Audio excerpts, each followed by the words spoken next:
Um, I hear my dad's stories when I talk to him now about shit, and I'm like, damn, I wish I was able to hear it in like when it happened to him.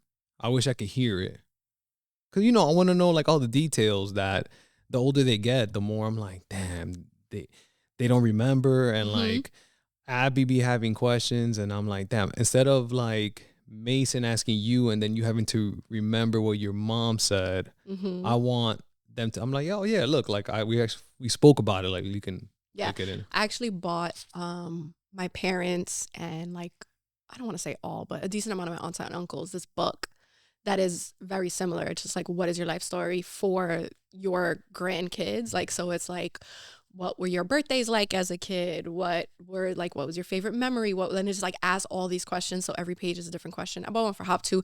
I don't know that anybody's ever actually filled it out. They're not. That's the problem. They're not. But it So, was great in theory. oh yeah, the only thing that works I've learned is this. Yeah. I don't want to do this. I don't like hearing myself. I don't like editing. Mm-hmm. Like I told you, like I have to learn about cameras because these motherfuckers were recording wrong. All that is annoying. But the cool thing is that I have like there's like a little. I'm sure at one point when maybe Mason, Abby, when they get older, they're not gonna find this cool until they're like Significantly older. yeah, Like our age. exactly. They're gonna appreciate. Yeah, and then they're gonna be like, "Oh shit! Like I didn't know that's what you guys were going through. I didn't know, like just," and they're gonna love it. And that's literally the only reason I'm doing this. oh, I know. Yeah, yeah. None of our friends are popular on like besides like Morgan. None of us are like super active on like social media. So this is the worst. This is weird as Yeah. This I don't like this at all. I don't like hearing my voice. I know you don't like hearing your voice. We're like private people for the most part. But I think ultimately like the kids are gonna appreciate it. Yeah, no, That's it's all it is. definitely for the kids. And there will be a time where they appreciate it because there's so many things that like even now I'm learning about like again my aunts and uncles or my parents and stuff, and I'm like, this is wild that like I never knew. Yes. My dad, when I did the podcast with my dad, I even watch it sometimes. I've never spoken to him for that long, but That's mad cute. he lived in Virginia for like 3 years. You didn't know? No. Like he left. Not he left us, but like he went to work. For 3 years he was gone. If I would have never known that. Like How old are you? I don't know. I was young. Yeah. But still, like those little That's so things, crazy. and I'm like, yo, that's fucking crazy. And just the stories. That's why I want to do shit like that. That's why I want to do one with like everyone's parents too. Yeah. So like, Oh, the stories. right? The story. Like, I think of it all the time. Like, we have our struggles, but like, it is such first world problems compared to the shit that our parents have dealt with.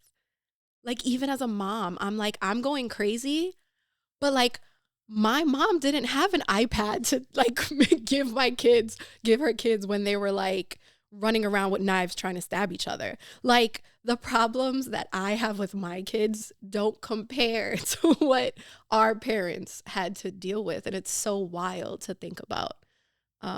Yeah, so that I've actually been thinking about that too. Like the things that my parents, the stories that Mason and Ethan may never hear. Yeah, it will be so foreign to them, Mm-hmm. right? Like when you start telling them certain stories about like where our parents came from and what they did, it's gonna be weird, right? Because all they know is this. Like you have a beautiful house. Like they're like, oh, does it? Like, and it's not their fault, but it's like everyone has one.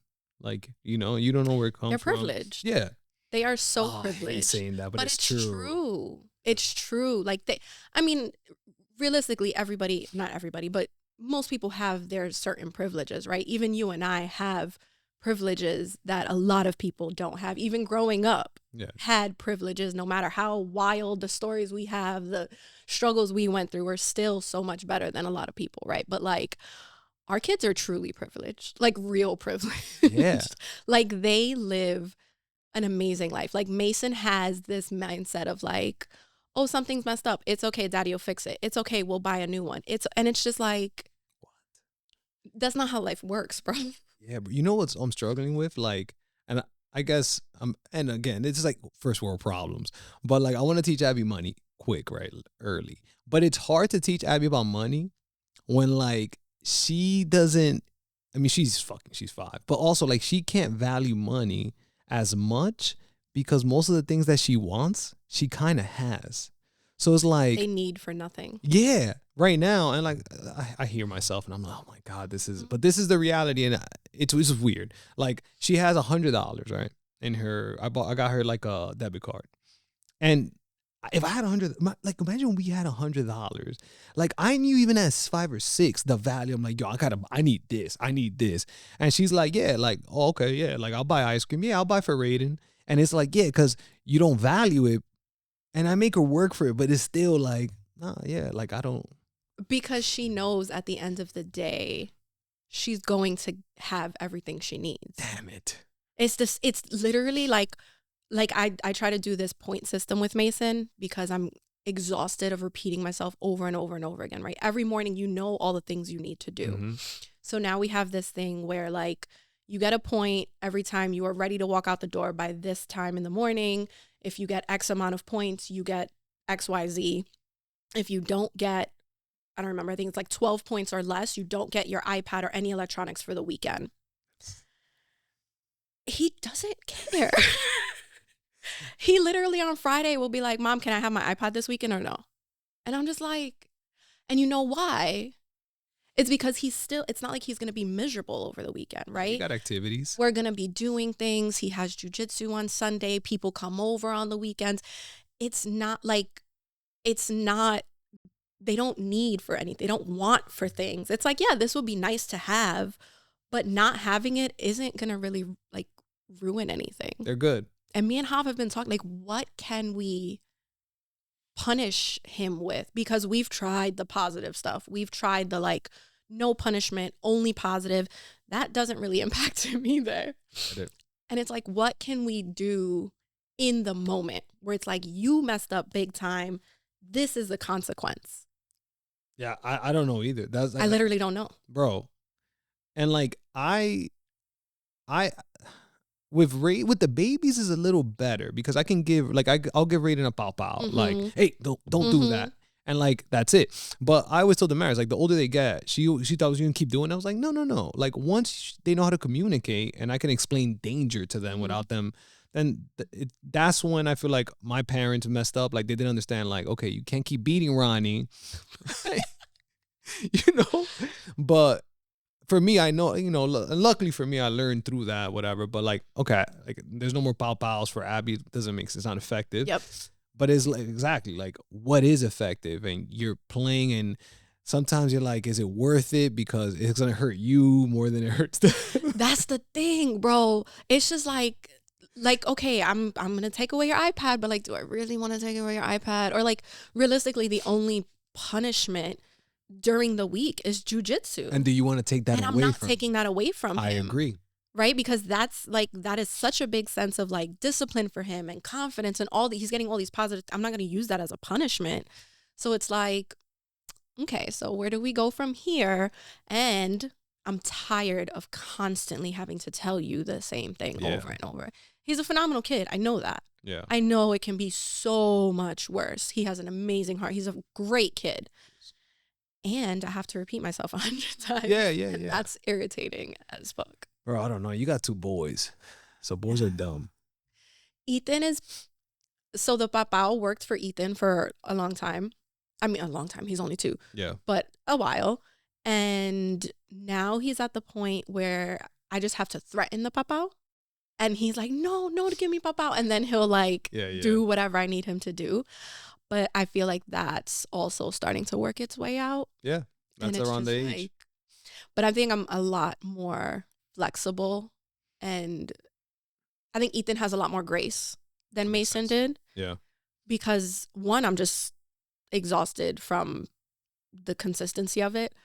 But 2, I think I'm less worried about Ethan than I was Mason. Mm-hmm. Like with Mason, there was always I had to be perfect. Yeah. Because you have to have a perfect childhood and you have to like love life and everything needs to be amazing. And like, now I'm like, damn, maybe you need some challenges because you just think things are going to be perfect until anxiety hits. And then I swear he's like a Gemini. He's not a Gemini, but what's a Gemini? He reminds me a lot of myself. Like, we are very like, there's two sides to everything.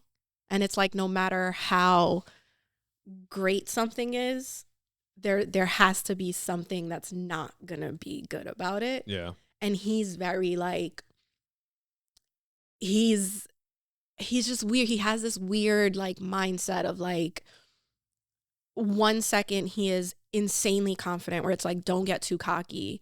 And then the next second he's like, I am the worst in the world.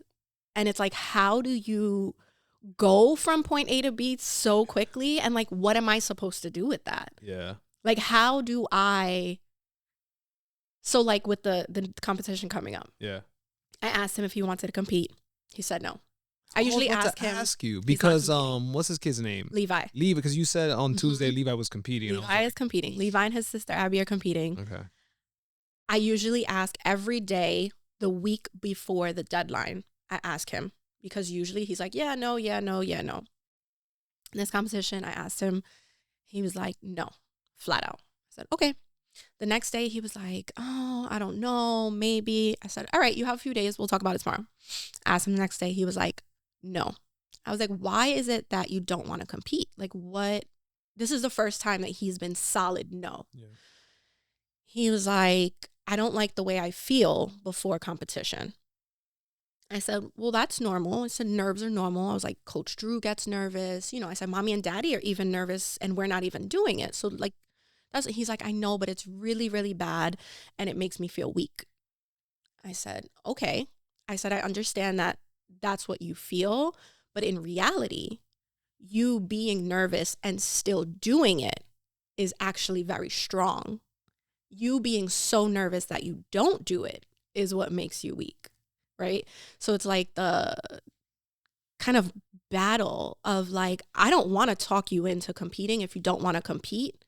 And this is a really terrible reason for you to not want to compete, right? So I'm like, I'm not trying to talk him into it. And ultimately, we settled on him not doing it. His answer has remained no consistently. I'm not going to force him to do it. Yeah. But like, I get that. And like, what does it feel like to stand on that podium with gold medals around your neck? You know, like he only, of all the competitions, I think he's done 4 or 5 competitions. He's only left 1 without a medal. So it's like, how do I get that balance for you to like not be overly confident? Because there's days where it's like, slow down, you're not that good. But like that middle between like, you are also really good at what you do and like shouldn't let fear stop you from doing something you're good at and you love to do. It's like that balance of. That's tough. Because I get it, right? Like, you're like, oh, this is a situation where this is a life lesson. Mm-hmm. So I don't care about the competition. It's more like a mindset thing, right? It's like, I want to make sure you're set up. How do you explain that, too? Because I don't know. Yeah. You get into nerves, too. Literally. Everybody. I don't sleep, like, for, like, the week before competition. I get it. I don't sleep. I'm, like, fully, like, that second comp that he did, where he got his ass kicked, was possibly one of the worst days of my life. I get it. Like, up there, top 10 worst days I've ever experienced in my life. Like, having him lose match after match after match and him crying after every you're like, single you gotta match. go. You gotta go, buddy. And you're like, damn. And I mean, I am holding back tears because I'm so heartbroken. Yeah. And at the same time, I'm like, I'm not letting you quit on yourself. Yeah. You said you wanted to do this. You're not quitting. Yeah. And even after his last match, he was like, I want to go home. And I was like, your teammates are still out there. You're not leaving your team. Yeah. Like, you're not quitting on yourself. You're not quitting on your team. You dedicated yourself to this. You're doing it. Meanwhile, I'm like, I just want to go home and lay down, cover myself and cry. Like, I was so like, my sister was like, I don't know how you're doing this. I would have like let him leave already. And I'm like, I can't. No. I cannot let him quit on himself. And like, he came back the next competition and he killed it. Yeah. And I don't know that he would have done that if we allowed him to quit on himself. But like, I to this day think about like how hard it was watching him literally like be demolished. Yeah, and the other thing too, right? It's not like he's losing in a spelling bee. It's also like physical harm. Aside from the mental, there's also physical harm. The actual danger. Like the actual, like somebody can put you to sleep or break your arm. Yeah, like, legit. Real life shit. Yeah. By the way, these are one of those moments, like that hopefully Mason sees in the future, and he's like, oh my God, like you can't. That's why they did it. Yeah, because you can't explain that to him now. They're gonna be like, I don't get it. No. Yeah, that's what. Yeah, bro. I don't know, man. Like. But the thing is, it's mad necessary for us. Like these events for like these sporting jiu-jitsu. That's why I'm excited that Abby's doing it. That she likes it. And she likes it. But because of that, because that's for privileged kids, that's the only way they're probably gonna get, for now, gonna see adversity. It's gonna be through sports. And like jiu-jitsu especially, because it's like physical and mental aspect. So like that kind of is gonna help build character, especially for them. Yeah, which is another reason that I love having him in it. Like he's had his days where he's like, Mom, I want to quit. I don't want to do this anymore. It's usually after a bad day or whatever the case may be. And I tell him, like, you want to quit? That's fine. You're doing it after you have a really good day. Yeah. Well, that's a good rule. You have a really kick-ass day in jiu-jitsu and you tell me you don't want to go anymore, then I'll take it seriously. That's good. Yeah. Because that's better than what I was. Damn, that's so good. Because in my mind, I was like, I don't want to do like, oh, you got to do at least 10 and then tell me. For one, they're not going to be able to recap 10 or whatever. Yeah. But that's good. After they have a good day, then that's good. That's what I'm going to do. Yeah. That's been my mindset with him. Because it's always after a bad day. It's always after like, whether it's like a boring day at jiu-jitsu or a day where he loses a super fight or, you know, something like that. He's, Mom, I don't know if I want to go back, or why do you force me? So then he has a great day and I'm like, Mason, you still want to quit? And he's like, no. Like, all right. Yeah. The day he's like, yes, I had a great day and I don't want to do this anymore. That's it. Then it is what it is. Like I can't force him. But that's so good. Because for sure my dad, he used to tell me like, oh, you got to do it at least X amount of times. But it's like, nah, bro, I knew I didn't want to. No, you're good. I knew I didn't want to play baseball immediately, you know?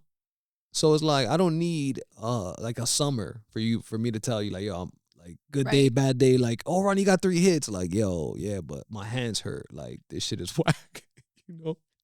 Yeah, I did good and I wasn't having fun. Yeah. But so that's something I'm going to use with Abby. Because with Abby in jiu-jitsu, Amaris put me in this fucking psychological whirlwind. Because I go to her and I'm like, yo, do you think Abby wants to do jiu-jitsu because of me? I'm like, because I don't want her to do that. And then she was like, well, she's like, you're so self-absorbed that you think our daughter is doing something because of you. I'm like, oh, I didn't think about it like that. She's like, just ask her. Yeah. She's pretty independent. I'm like, oh, that's true. But I asked her and she says she likes it, but still, like, I always try to push away and be like, you don't have to go. You know, I'm like, if you don't want to go, it's fine. Like, it's early. Like, if this is not for you, they put that big girl with her on Tuesday. The other day, yeah. So I'm like, damn, this girl, like, you know, cute and sweet girl, but she's just, no, that's my point. Like, I thought, like, at one point she got dropped on her face, and I'm like, yeah, she's like, that's it. Like, you know, like, we ain't coming back. Yeah. And I was like, oh, fuck it. Bro, she was like, oh, that girl, she got me on the floor, but look, I was able to get up, right? And I was like, yeah, like, that shit was badass. Abby is very girly. Yeah. She is such a girly girl. She is dolls and pink and princesses. She's also really rough. Yo, for real. Like, she's tough. Like, she's like, I'm okay. Yeah. And I love that. Me like too. That is exactly what she needs to like thrive and succeed in life in general, right? Like, she loves being a woman, and she well, not a woman, but she loves like being the more the feminine side, right? Yeah. She loves being feminine and all of the pretty things.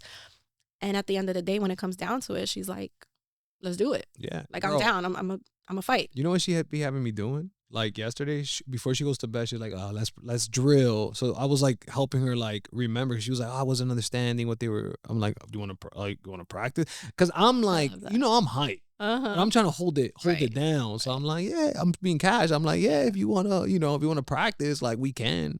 And I didn't mention it, and she brought it up like, "Oh, you said when Raiden goes to bed, you can." And I was like, "Oh shit, yeah, let's do this!" Like, and I was teaching her. But I don't think you should diminish your excitement. Mm-hmm. I think you need to be mentally prepared to accept whatever she wants, though. Yeah. Right? Like when you're saying that, I think of Nikki and Jake, right? Like Nick goes hard with Jacob, and Jacob loves football, probably because his dad loved football so much. Yeah. And that's what they did together from jump, right? Like Jacob, like Ethan has that Mason had, that Jacob had a little stuffed football, like from baby, right? Yeah. So like football has always been their thing. And Nikki is also very aware that like one day Jacob may be like, Dad, I don't want to do this. And we've had this conversation, and he's like, and the day that he says that, I'm going to say, okay. And then I'm going to go in my room and cry. Yeah. I got it, son. But like, I don't think you should diminish your excitement for it either. Like, let that be your thing with her. Like, let that be what you two enjoy doing. And the day that she is just like, this ain't for me anymore, then it's memories you created and it's done. But like, don't take those memories away either. That's true. You know what I mean? Yeah. Like, I'm so intense. You know, I'm psycho. So like, well, she's a 5-year-old girl. So oh, it's true. But they say I'll forget that. I mean, yeah, you're right though. I'd rather, you know what? Regardless, I'd rather go the memories route and have her tell me no than opposites. Right. And just always give her that option. Obviously, like, Abby, you don't want to do this. That's fine. Yeah.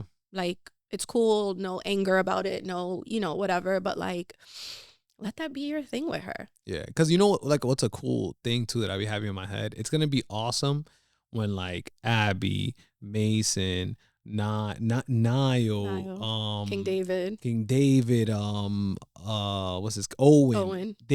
So it's like, it'll be cool if in the week, like in the summers, like a fight club. And they're just, we're in a park. I just keep running, and they're just fucking to the outside. They're like, yo, right. We're like, in reality, like, they're fine. No, they tap. They know how to tap. Like, they don't tap. Like, night. Like, that's on them.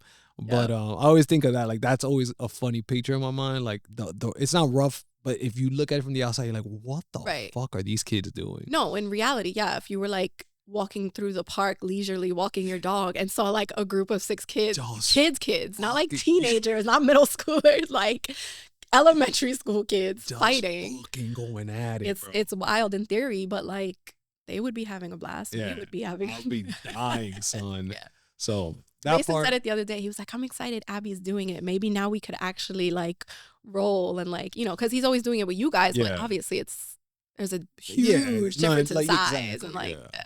And I do see Mason is such a funny kid. Like, because I knew inevitably Mason and Abby, when they get old enough, they're just not gonna have anything. So it's cool that they have until they come back together. Yeah. When like the preteen, that's now they're gonna like whatever. But they have something now, and it's funny. You see Mason like, yo, like do this, do that, and I'm like, like he's trying to like look out for her, Yeah, so, I was even Tuesday when he went to grab her to drill. Yeah. Any other day, I would have been fine. Yeah.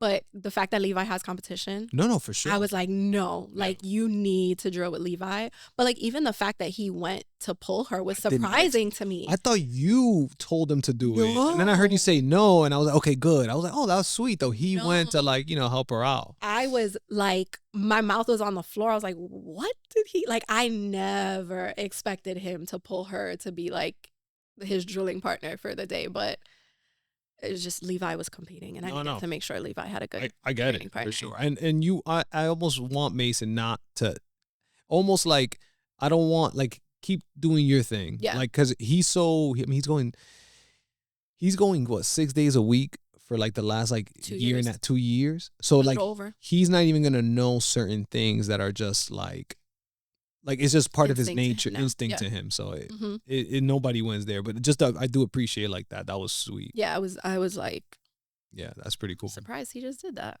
One cool thing too that I was talking to Olaf about is like these kids doing jiu-jitsu, it's gonna make them so naturally more confident, like as they continue to go through school, and so nice. Like I just want Abby to be super nice. but also fuck you up. Yes. And and I'm like, this That is is the my perfect kid. right. Like, I want you to fuck up the bullies. Yes. But I don't. If I told Mason, like, if I ever hear that you are bullying someone, like, I'm going to lose my shit. Yeah, same. But if I ever hear that, like, you were either defending yourself or defending someone else, like, bro, we going to Disneyland. Yeah. I don't care. I've told him so many, like, if you got suspended from school for something physical where, like, either they hit you first or you were defending a friend or something like that, we'll go out for pizza. We'll go to Dave and Buster's. Like, they can't do anything to you in school. Like, home is what you need to worry about, and do not worry about home. That's awesome. Now, if you're being an asshole, that is very, very different. Which you can be, right? Because, like, that's the shit, right? Knowing that you could fuck somebody up. Right. If you don't control that, then it can go the other way. Right. But that's why, like, that's what I try to do. Just, like, be nice. Always be as nice as possible. I try to be. What happens when you can't be nice anymore? I was like, then, then that's it. Right. But I'm like, but just, you want to be as nice because because I'm telling, like, what I've learned is, like, as long as you have the power, like, you don't have to flex it. It's just be sweet, be nice, be as nice as possible, So that part is cool. Yeah, it's the people that don't have it that knock down. Yeah. The people that have it, it's like, it's cool. Like, I don't need to prove myself. Yeah. And that's what I'm trying to get with Mason too. Like, you don't need to prove yourself. Yeah. Like, things aren't that big of a deal. You know what's right. Like, he argues with Ethan all the time. I'm like, you know what you sound like arguing with a 2-year-old? Like, they'll go back forth. Yes, no, for I'm like, why is this so important to you? Do you know the answer? Do you know the fact? Then leave it alone. Like, he is too. Abby's like that with Raiden. It's so wild. And I get it. They're Siblings. just at the age where they don't get the gravity of, like, it's not that serious. Yeah. But it's just like, dude, he is 2 years old. Like, why are you arguing with a 2-year-old? Kids, bro. But parenting is fun. Parenting is wild. Yeah, bro, it's weird. I like when me and Maris have a meeting about our kids. Like, you don't say, like, but I'm like, oh, we're having a meeting because we have to address something about our kids. I'm like, and it's like a real thing. You have to do it. Yeah, me and Hav don't have a lot of meeting time. No, I get it. I mean, yeah, me and Maris are literally always. Yeah, you're together. I literally am with her, I think, all the time. And she still likes you. Yeah, I don't know how. That's amazing. Bro, I think that's an everlasting love right there. I mean, I feel the same way about Hav. Like, credit to Hav to deal with you respectfully. And credit to, you know 100%. How I mean it. And 100%. Same thing with Amaris. I'm like, oh my God. I'm like, God bless you, bro, because I wouldn't deal with me. I think of that all the time. I think about that all the time. Like, there are times where he'll say something and I'll get aggravated. And then I get aggravated at myself for getting aggravated because, like, chill. Like, it's not that serious. Yeah, all the time. But it's so annoying in the moment. Yeah. But, like, in reality, like, you're being a bitch. Yeah. And I get that. Yeah. But we just don't have, like, he doesn't work from home. So it's like he gets home. I mean, even when he does work from home. When he does work he's from not home, like. We don't have. Yeah. No, we don't really speak. Yeah. Yeah. That's all he is. Yeah. Yeah. Even when we work from home, even when he works from home, I mean, we speak in passing, like when he comes into the kitchen to, like, get water or something to eat. But, like, it's just, there's just constant. And then the second we open our mouths, like, on the weekend, the kids are like, Mom, look at me. Mom. And it's just like. Yeah, because your schedule is jam packed. Like, today, what's the day look like? Well, I'm supposed to be working right now. No, but yeah, I'm saying, like, you're working. Right. So today, on a regular day, I wake up, I get the kids ready for school, I take Ethan first. I'm sorry, Hav's gone. Hav wakes up, goes to the gym. With me. With you, comes home, takes a shower, and leaves. Okay. He wakes the kids up before he showers. Okay. I wake up, get the kids ready, come downstairs, make breakfast, make lunch, get the kids ready for school, take them to school, come home, work out, shower, work all day, go to pick Mason up from school. At what time? At 3. Keep working until, like, 5-ish, 4:45, whatever. Cook dinner, leave dinner like 90% ready, and then my parents bring Ethan so that I could take Mason to jiu-jitsu. So I take Mason to jiu-jitsu. Mason. I want to ask you that. Does Mason? How do you do food for Mason? Like dinner. Like, does he eat dinner when he comes back? Do you think it's better? Yeah. It is not much of a choice because like I'm working. I can't like cook dinner at 3:00 in the afternoon. That makes sense. So realistically, I'm usually making dinner until the minute I walk out the door. Gotcha. So I leave dinner like 90% ready. Like, you know, my mom will boil the pasta and like the sauce and the meat and stuff are ready or whatever, however the case may be.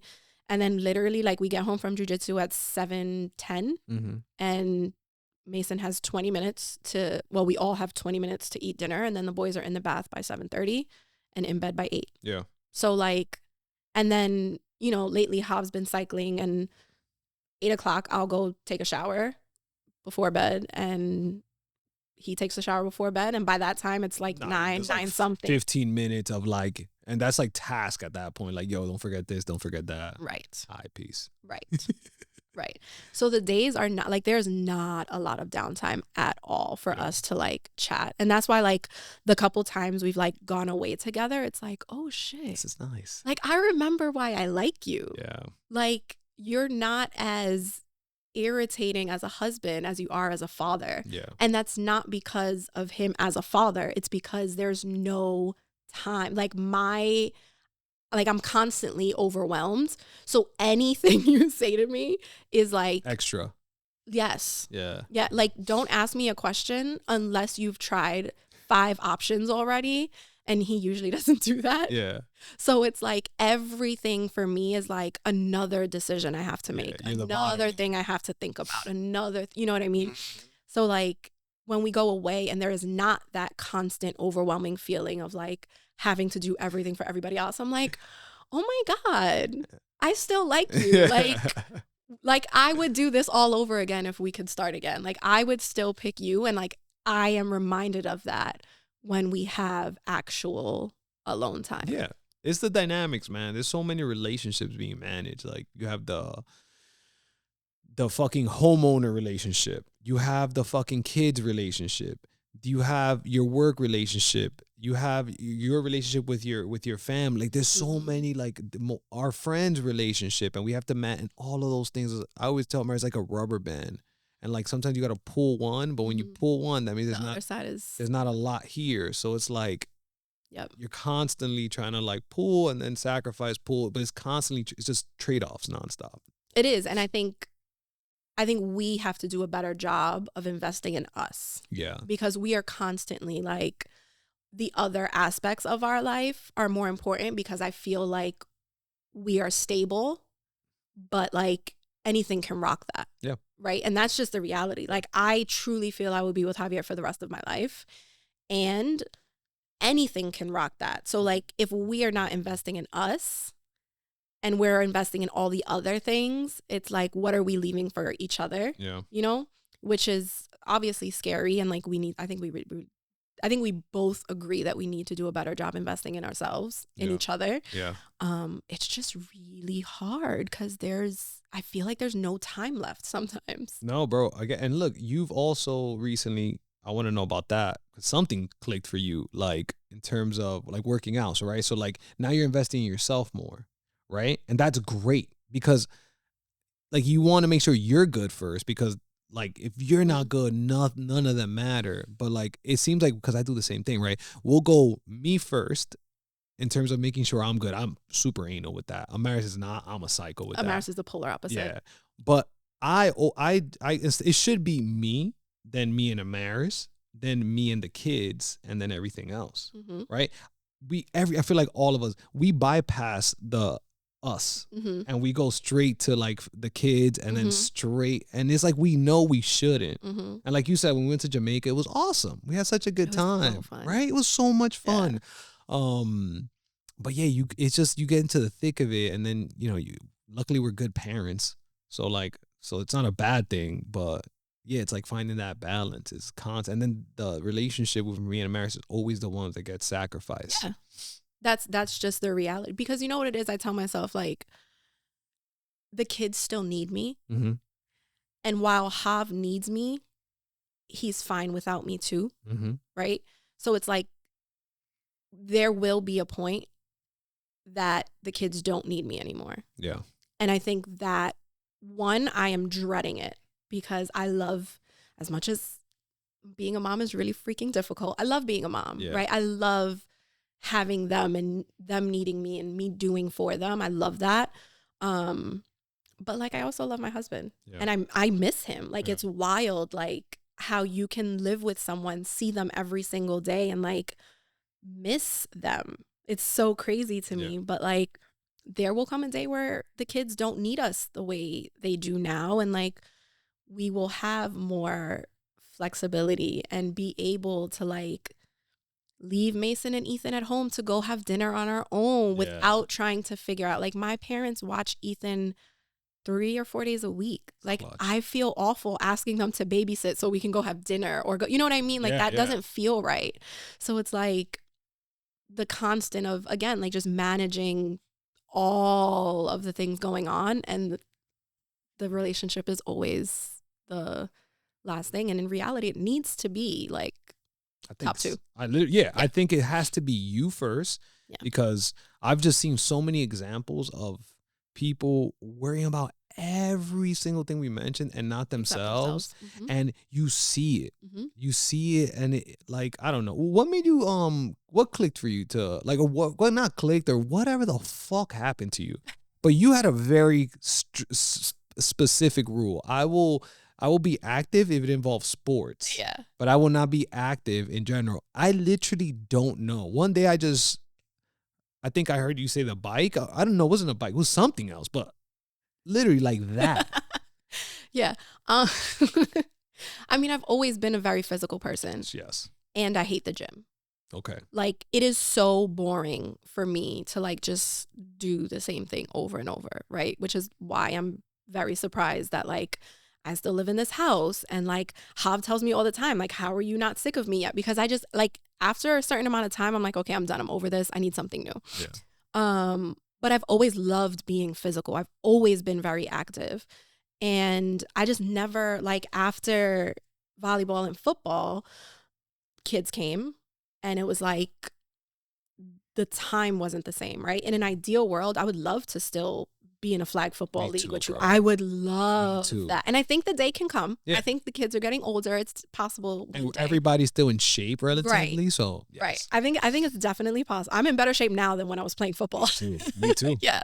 But yeah, it was just like, it wasn't realistic in my opinion. And I don't know that I would still feel that way, but it wasn't a priority. That's better. It wasn't a priority. I was prioritizing. I had 2 new kids and all these things, whatever. And then my Tony and Soli have a Peloton in the house. And I've always thought like it looked cool, but I've never really, it's always been like, okay, it's there, whatever.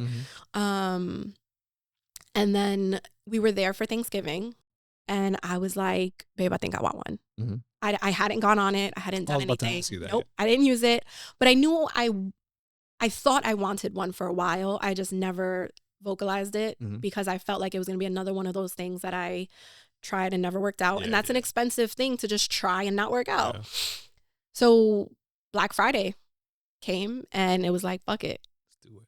We bought it. We got it and put it in the living room right behind you. Mm-hmm. And I did it like probably like 2 or 3 times a week when I remembered. Yeah. Like it was kind of like when I did it, it was cool. I enjoyed it. But it wasn't until me and Amaris made a deal. I don't even remember we had to take each other out. Yeah. So it was like we made a deal that, or a bet, I guess, if you will, that I think we had to do like 30 minutes a day, 5 days a week. And the first person to break that had to buy the other one dinner. So we had to go out on a date and like buy the other one dinner or whatever.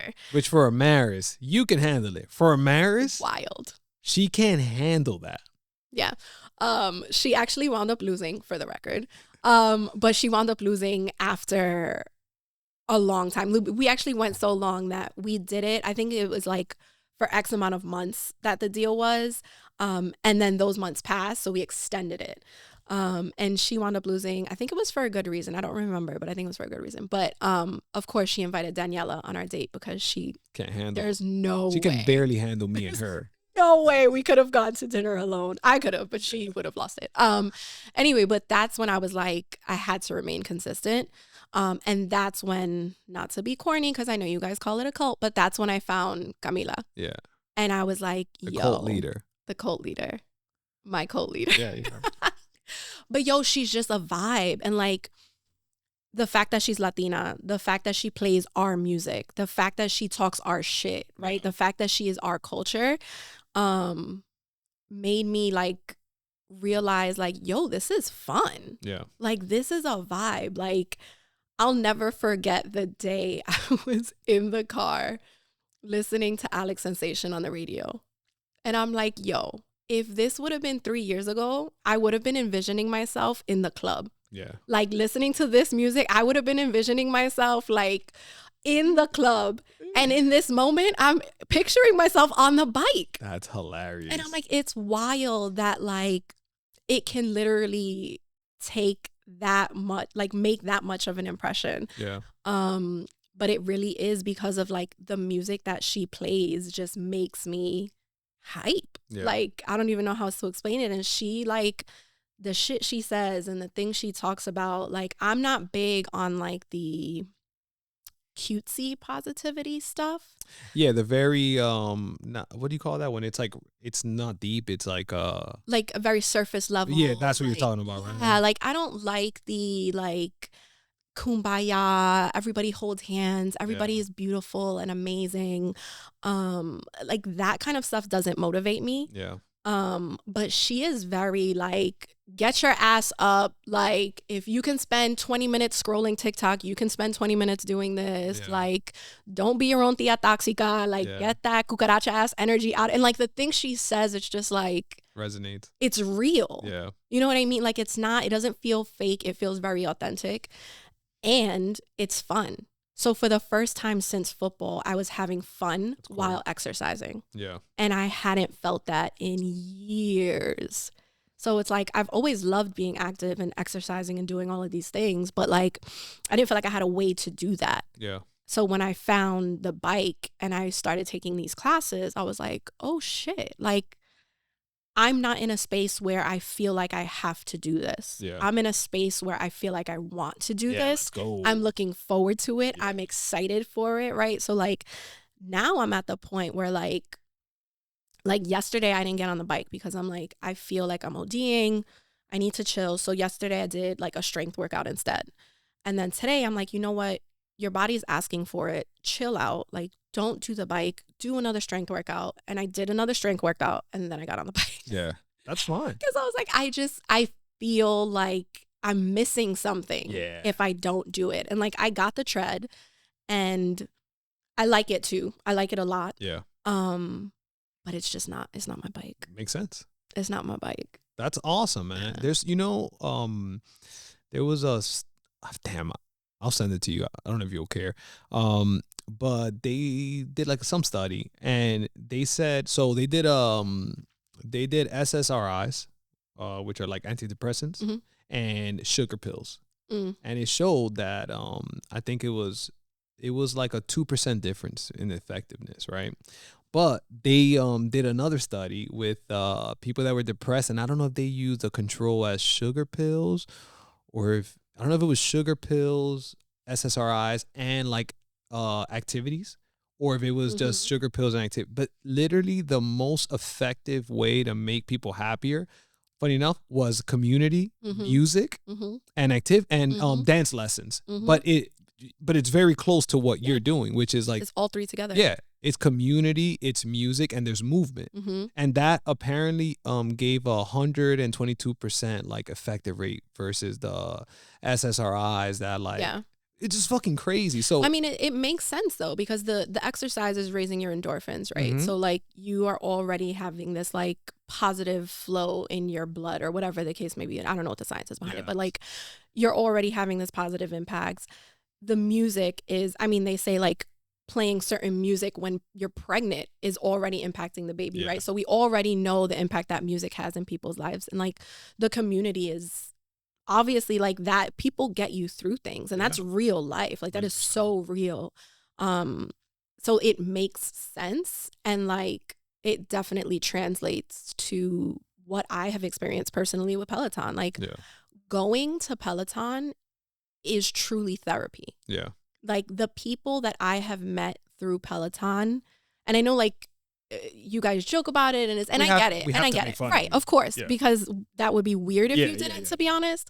But like the people that I have met through Peloton are some of the most like genuine, positive, motivational, inspiring people that I've met in my life. Cool. And it's crazy to like have all of that in one place and like have this in common with them, right? So it's like I've had plenty of like beautiful, amazing conversations with the girls and even with you guys, like with my family and all that. But like to have it in the capacity of like a healthy lifestyle is different. Right? Like I've had many deep conversations with my brothers and with my sister and with you and all these things that like, but they're not deep conversations about what we have in common, about what we're going through, about the journey that we're on together. Right? Yeah. So it's like, it's a different kind of like I've had people like, you know, give me comments about like, I have a friend who's running the marathon on, I think Sunday. And just talking about the fact that like she ran a marathon a few years ago. She had a baby since then. And she like, you know, is just like worried about her pace and like all these things. And I'm like, bitch, you're doing better than me who's going to be sitting on the sofa. Like you're doing better than the millions of people who will never run a marathon in their lives. Even attempt it. Right. Right. So like being able to have those conversations, like very raw, real, authentic conversations, like not in a like, oh, everything's gonna be great, you're so amazing, but like the reality, like, yo, if you have to walk it, you have to walk it. Please understand that there are so many people that are not even stepping foot. Like they're not even gonna make the attempt, you know. And it's like being able to have those conversations. And like I had a conversation with another girl the other day when I said like, I just feel like my body has been giving out lately. It's wild because I feel like the last few months I've been very intentional about like, I'm even taking supplements, which I never take. Like I'm doing all these things and I feel more exhausted than ever, which is weird. And I was talking to her about it and she was like, yeah, if your body needs a break, like give it a break and all these things. And I'm like, oh, I gave it a break for one day yesterday. It's hard, bro. But it is. It's so hard.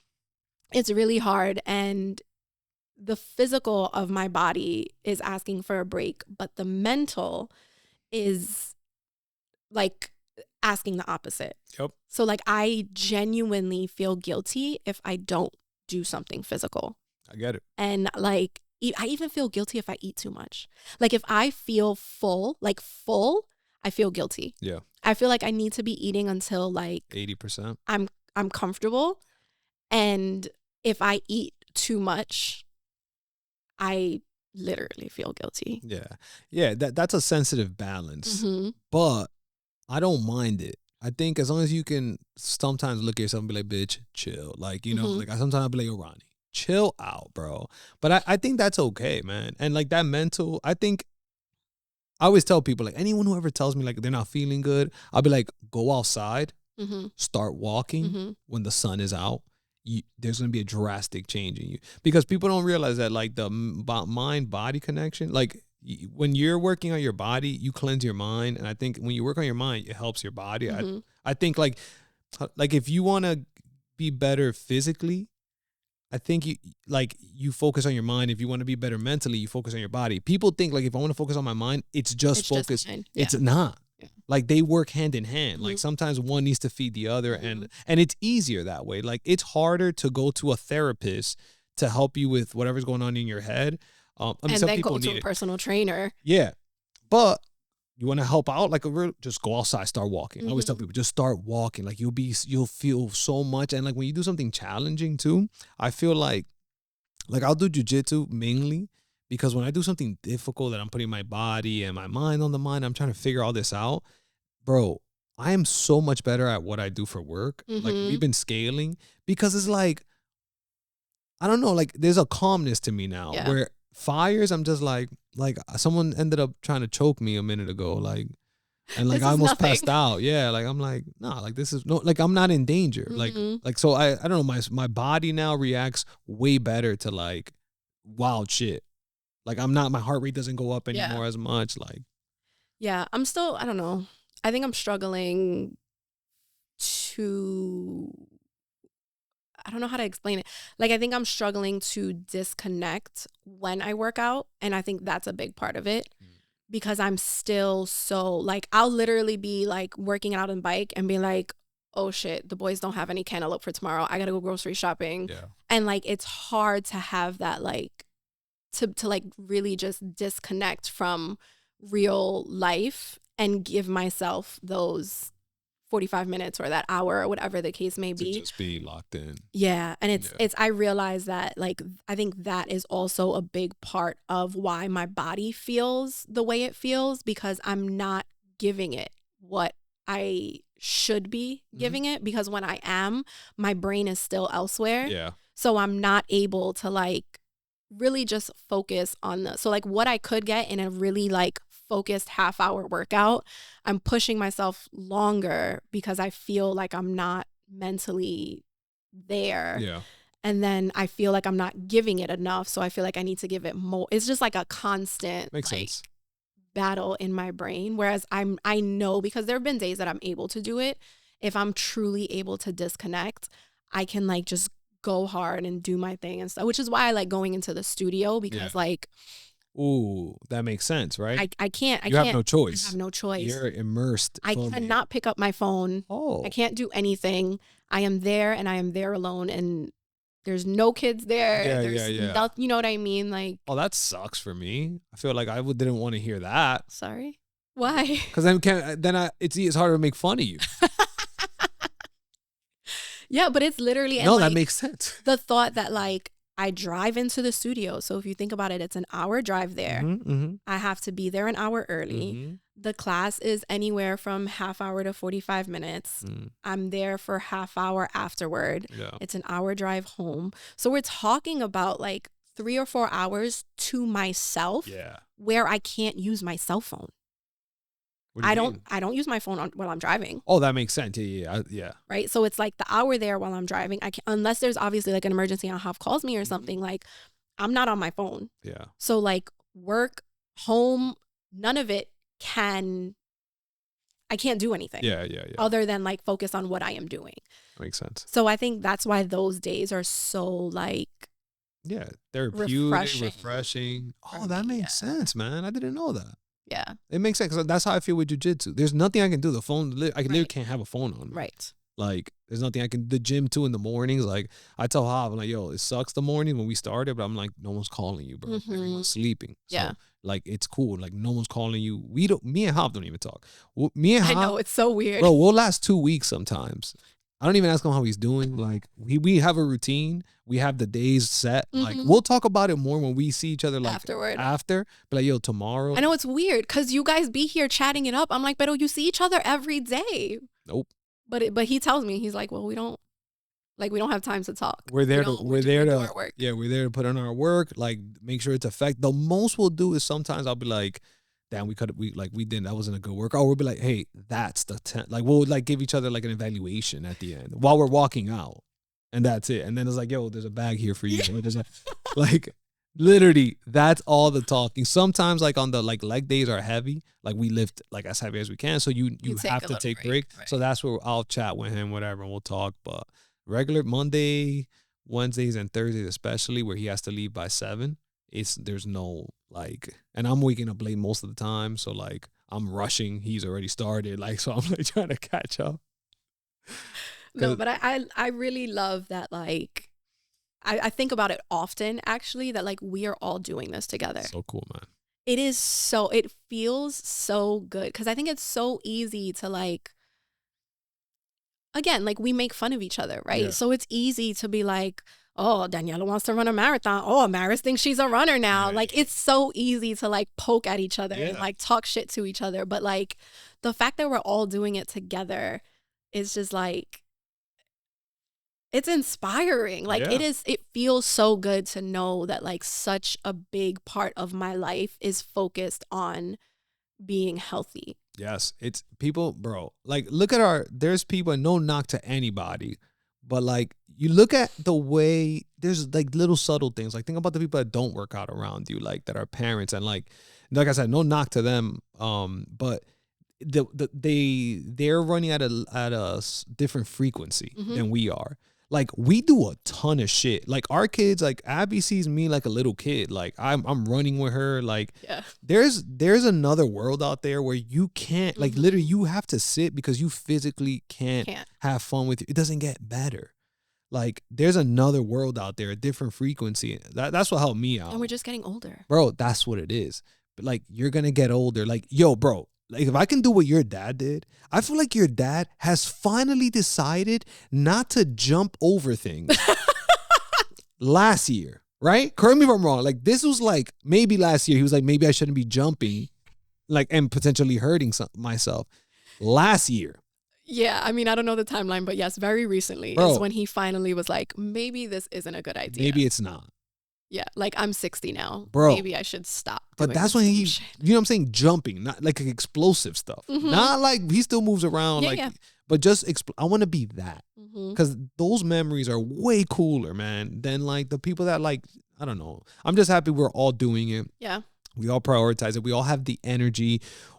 The confidence, right? Like, it's cool. Like, I'm sure you're way more confident now in how you look. Like, you've more confident than before. Okay, let me more confident post Ethan. Well, I mean, yeah. Well, yeah. I mean, I look back at pictures and I'm like, damn, bitch. Like, I didn't, you know what it is that like your friends are like, oh my God, you look so good. And maybe I did look good for being a couple months postpartum, right? Sure. But like, I look at pictures like from your engagement and I'm like, oh my God, like, why was that dress tight? Like, this is not cute at all. Was Ethan born already? Yeah, Ethan was probably like 2 months old. Oh, so you're talking about that part. They're telling you look super good. Yeah, oh, and like Luz and Daniela and Bridge, they're like, girl, you look so good. And I'm like, thank you. But like, no, like now I'm like, no. Again, definitely giving myself grace. I was a couple months postpartum. Yeah. Like, I am not judging my body then for what it was because I was like brand new. Yeah. But now I'm like, yeah. Like, if I look like that now, I would not be happy with myself. You got to do better. So. Yeah. I would not be happy with myself at all. But I like it, man. It's just, like I said, the community part. And I think the key to friendships, right? Because that's another thing too. Like, I go hard to make sure that I have something that I can talk to you about. It's easier for you because I don't have to have anything in common with you, but I know that I'll say something, anything I want, and I know that you'll 50% of the time disagree, and I'll be super interested in how you say it, you'll be super interested. So it's very easy for us. Everybody else, I don't have that. But what I do have is, like, with Hav, I always ask Hav what he's doing or what he's into, even what he's reading, and he does the same for me, luckily. Me and Morgan did a podcast. He started talking about Genghis, not Genghis. And I have a book now that I'm reading. It's a little bit because it's interesting, and if he's read it, but it's also so I got something to talk to him about. Daniela, I'm so happy I did a podcast with her. I threw like 2 little insiders with her because I never had a one-on-one relationship with her, and you need those, man. Like, that community and all that. Like, it's hard, but it's worth it.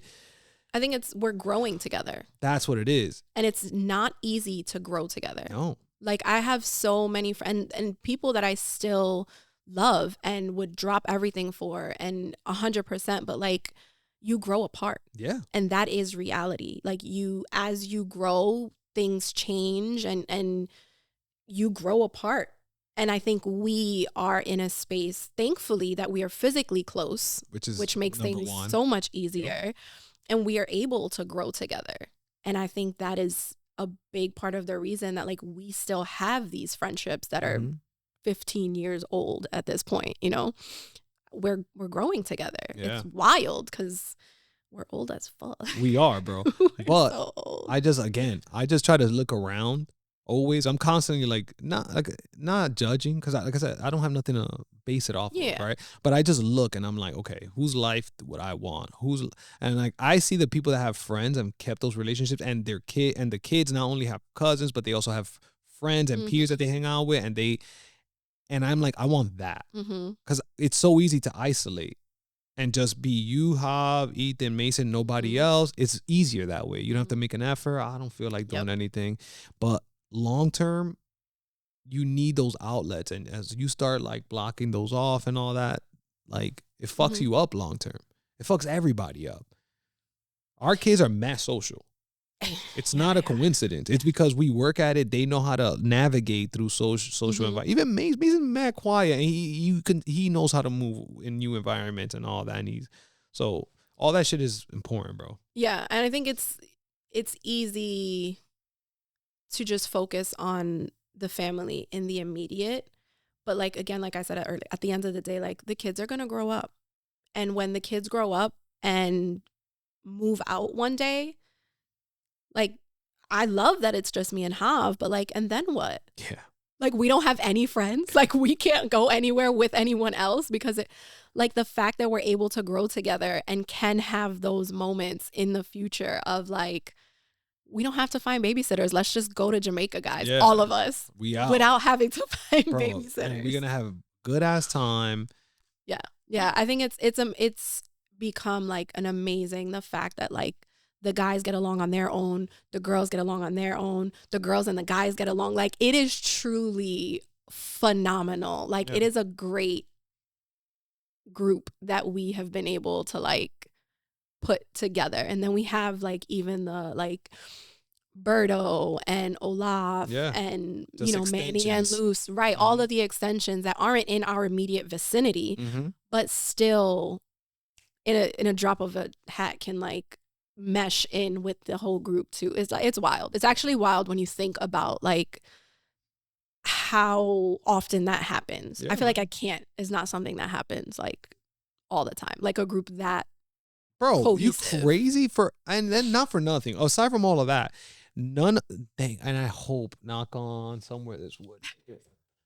wood, bro. Everyone has issues. Of course. For sure. Everyone has their issues. But overall, bro, it could have, like, we all, like, I just think of, like, us in PAL, like, Harlem Center, me, you, Berto, and Germ, like, bro, everybody, I'm like, at least the kids are healthy, like, everyone goes through their own shit, of course, but, like, everyone's good. Everyone's good. There's no, like, crazy drama. Everyone's with their significant other for a long time, and, like, you know what I'm saying, like, and good people, having kids, I'm turning into, bro, my fucking, like, my grandma. I don't know, because I have kids now, so I'm like, I need as much good people to have kids, because I need the numbers in our favor. Like, and I'm like, oh, you got a solid foundation, you have kids. Yeah. Bro, I don't know. I guess I don't know if this is because I'm getting old, but I just want everybody, like, good. I'm like, have kids, because there's so much bad people that have kids. Yeah. And I'm just like, yo, like, I'm happy, like, we have kids, and Berto has his kids, and Germ has his 2 girls. He's tight because he don't have a boy. Man, he has it. Like, just get guys. Like, I'm so happy we all have kids. I mean, they are, I think they are what's going to fix this world. Yeah. I truly think, like, I think our generation has a really weird, like, I feel like people in our generation are like opposites. Like, either some are very like save the world and some are like fuck the world. And I'm saying that to not get too political. But, and then I think like the kids a little younger than us, like when I think about like the Kaya, Aiden, Nicole age group, are learning from that, obviously, and obviously it trickles in. But like I feel like the kids that are kids, truly kids now, are really gonna be like, I feel like the further you go, the more positive it gets. Yeah. And I feel like the higher you go, the more negative it gets. And I truly believe that our kids are gonna be the ones that like put an end to all the craziness. You know what I think it is? I think it's the internet. I think That I think that's what it is. I think our kids are gonna be the first ones that are gonna have the connectivity, but it's been already now like now there's some kind of like foundation to it. Like the Kayas of the world, like she's the first she's one of the first test dummies, not for nothing, for her. Like she probably got her cell phone at 14, 13, I would say, right? And Lisa was still trying to like navigate whatever. Like we know what we're gonna do with our kids already. Regardless of what you want to do, you have more than enough evidence. So like that plays a big part. Like they're exposed to a different level of information, right? And it's like it's way past what is taught in schools. It's so far past what is taught in schools. Like they are exposed to a different level of information, and I think the more the generationally, the further you go, I feel like the more curious they're getting. Yeah. And I think like they are truly now able to like dig into questions and find out their own information. That's crazy. For us, we only knew what we were taught. Yep. Like there was no, like we had encyclopedias. That's as good as it was, right? So we didn't have like, I couldn't just find 20 different sources of information to figure out the answer to this question. Yeah. They have unlimited resources right now to be able to figure out what the facts are and then what their opinion is on those facts. That, and not have it given to them. Right? Because that was an adjustment for us too, right? Like there was a time where I think with, I guess, good examples like I just dealt with this, dentists. In my mind, right? In my mind, I'm like, okay, because my parents, that's all they know. It's not their fault. But like, in my mind, if you're a dentist, right, you're just a good dentist. Right. Right. If you're a lawyer. I don't. Yeah. Like you're a lawyer. I'm going to take what you tell me. Yeah. I'm going to take what you say as the fact. And I've learned that, I guess, through freedom, like, I was like, attorneys are and shit. Like these motherfuckers, like they're just like people. Like, but you create this bubble in your mind. So I think we dealt with that. Then I think after that, then there was the like, no, these people aren't real. But then you get spoon fed an opinion, and you think that so that's the right way to think about things. Like you said, I think our kids are gonna be like, I want the information, and it's going to be natural for them to dissect through everything because they know already, like, okay, subjectivity. Okay, objectivity. Okay, what do I think about this? Okay, well, I think this and that. All right, cool. That's what I'm going to say. We were like, I'm now learning that. Like, well, we were raised so different. Bro. We were raised in a space of like, this is what I'm telling you, and this is what it is. Yeah. Like, don't question me. And if you question me, you're talking back. Yep. And even sometimes with Hav, I have to tell him, like, Mason's not talking back. He's just questioning. Those are not the same things. Like, he's not calling me an idiot. Like, he's not being rude. Yeah. He's genuinely trying to have a conversation. And I think lately he's been a lot better at, like, realizing that. But in the beginning, it was like, babe, he's just curious. Yeah. And, like, I don't want my kids to fear asking questions. Yeah. I don't want them to fear disagreeing. Even with me, I tell Mason all the time, like, my opinion does not have to be your opinion. Like, what I say is not always right. Yep. Like, we can figure things out together. Make sure you do it respectfully. Yeah. Because there's a difference. But, like, we weren't raised like that. We were raised in a space of, like, this is what it is, period. And if you open your mouth to say anything, you're talking back. Yep.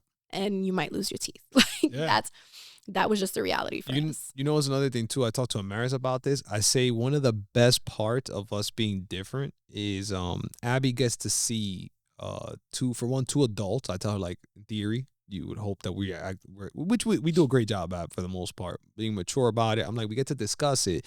And at the end, the best part about this is that if me and you disagree, we might feel uncomfortable, but the best part is that now Abby gets to see two perspectives. Right.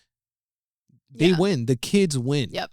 I've had those conversations with Mason too. Like, he used to be like, why are you guys arguing? It's like, we're not arguing. We are having a discussion and we're trying to figure something out. So now he's like, he actually had a conversation with me in the car once and was like, you and Daddy argue a lot. And I was like, really? I don't feel like me and daddy argue a lot at all. Like, first of all, we barely speak. And I was like, why? I was like, give me an example. Like, what was a time that like you felt like we were arguing? I don't remember what the example was he gave, but it was something so minuscule. Like Hav was like, I like green apples. And I was like, really? I thought you like yellow apples. Like, it was so minuscule. So it was like, but the fact that like we didn't agree in Mason's head translated to an argument. Yeah. So now every time Hav and I have a conversation, Mason's like, are you arguing? And like 99% of the time it's no. Yeah. But like he's now learning that like, okay, arguing doesn't necessarily like, or like disagreeing doesn't necessarily mean that you guys are like arguing or mad at each other or fight. Like you can have a healthy conversation and disagree about something. Yeah. And I really want him to like be comfortable disagreeing. He'll grasp it. Yeah, he's getting there. Yeah. He's definitely getting there. He's getting better. And now the next step is like disagreeing respectfully. Yeah. Because like there's a difference between you just being rude about something. That's tough. Like I'm trying to explain to what I'm trying to, because that's how I'm forcing myself to try to think, and it's practice, but like I try to think of ideas like I'm like a tower, and like a radio tower, and I'm just receiving signals. Mm-hmm. So I try to like, Ronnie, you're just a tower. You don't know where you got this idea from. It just came to you, and just how it came to you, you can leave right out. So like I've gotten better with that, where Abby asked me about it, where like I'll tell Maris like, nah, do this and that. She'll be like, what about this? I'll be like, that makes sense. Yeah, go ahead.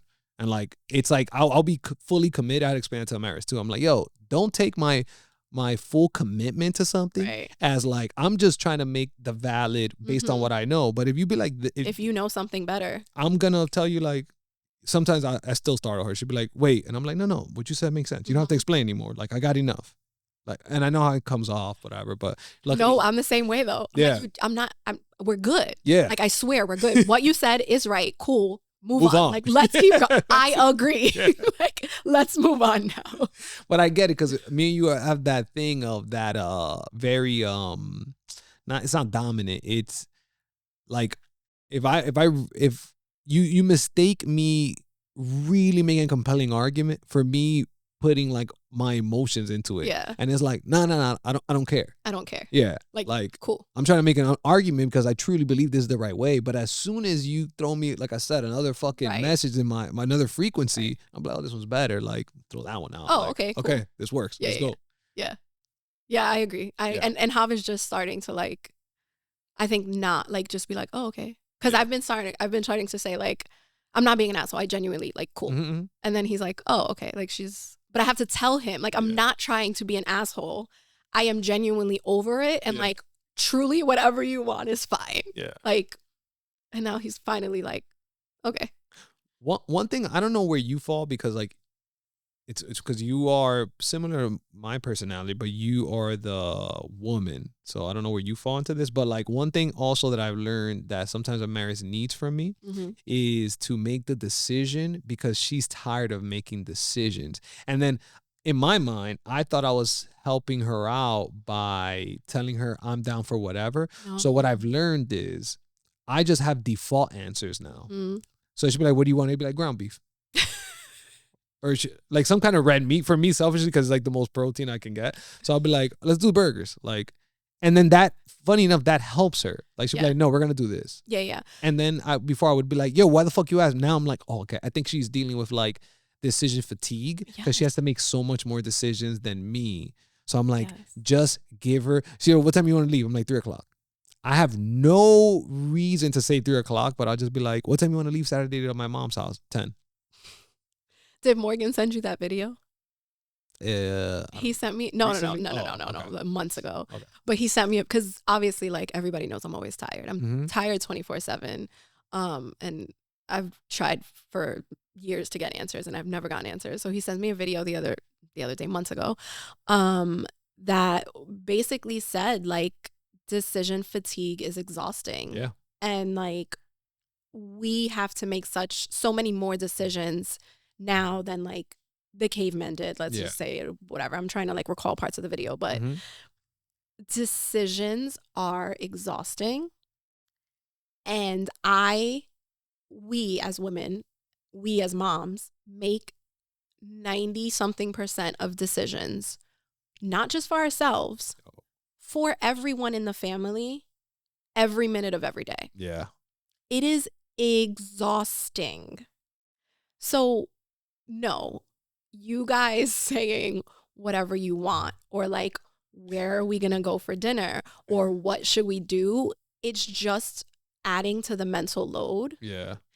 And I don't know how to explain that to Hob. It's hard because I still don't, just because I know what to do, I still don't understand. Yeah. You know what I'm saying? But Yeah, I know this is, I don't, Berto had to explain it. Berto explained it to me, but we are, I took Abby to do a podcast with Emmy. It was terrible, but it was terrible. It was not, we couldn't get through. It was a mess, but it was great. They're going to laugh in the future. Of course, yeah, it's not cute. But point is, so I drop off Amaris in Amaris and Raiden in her mom's house. So we can almost like a checkpoint because it's like he's so far. And then we go to Germ's house. We have a great time. And then I go to pick up Amaris when we're ready to go. And Abby's like, can I go upstairs? And I'm like no. Like you saw them yesterday. Like you're fine. You saw them yesterday. You had a good ass time today. Like chill, bro. And she starts wilding. So I'm like, this bitch. I'm like, what the fuck is wrong with her? Like you had you ungrateful brat. Like whatever. So then Amaris comes downstairs. I'm already stressed. Yeah, Amaris comes downstairs and she's like, yo, what happened? And I'm like, yo, she wants to go upstairs. Like, she's like, why didn't you call me? I would just take her upstairs. And I'm just like, that at that moment, because then what happened? Her mom and Lorraine came down to see her. And I'm just like, at least I did that. I was like, there's no way I'm right here. There's too much things that are telling me, but I'm like, I don't understand why I'm wrong. But I'm like, but there's enough evidence around me and I'm old enough to be like, yo, you're wrong here, but you don't understand why. So just be quiet and like maybe later on you can figure it out. Berto explained it to me, which was great. He's like, you want to encourage certain actions. And he's like, and you want to discourage certain things. He's like, do you think you want to encourage Abby still after she saw her grandma yesterday wanting to see her family again? I was like, oh, like that makes sense. But I guess my point is like, it's one of those things where it's like, yeah, like I don't always know the answers and I'm still terrible at this. I'm going to talk hella shit about me, but at least I'm learning now and I'm fucking 36, 37. And I'm like, oh, okay. Sometimes like you don't need to understand exactly the dynamic, but it's okay as long as you know that this is what they need from you kind of thing. You know, and hopefully you can have conversations and learn like I learned without, I had to ask other people. Mary explained to me like 10 times. I was like, I'm not gonna lie, I still don't understand. And then Alberto put it that way and I was like, oh, that makes sense. I mean, it's kind of like the why versus why not. Yeah. Like. Explain that. Why not? Like, why can't she go upstairs?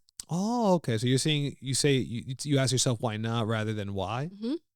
I never considered that. And that's only, I'm not a perfect parent. That's only when I am intentional about it. Like there are many times where like he'll do something or ask for something. I'm like, no.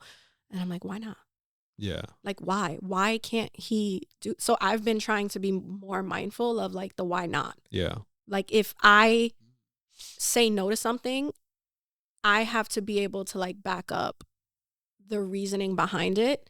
And it should be more impactful than him doing it. Yeah. Right? So like lately he's been obsessed with like going out to the backyard for XYZ reason, right? Like when it was snowing and he wanted to put his cars in the snow. And initially I'm like, no. And I'm like, why not? Yeah. Why not? Because I'm lazy, because I'm going to get cold. Like those aren't impactful. Yeah, it's not valid. Don't get me wrong. There are days where I'm like, I am exhausted. I don't care. I'm not doing it. It happens. But like, why not? So lately I've just been like, go ahead, Mason. Like he knows I'm doing it for him more than me or whatever. But like, I've been trying to be a little more mindful of like, why not?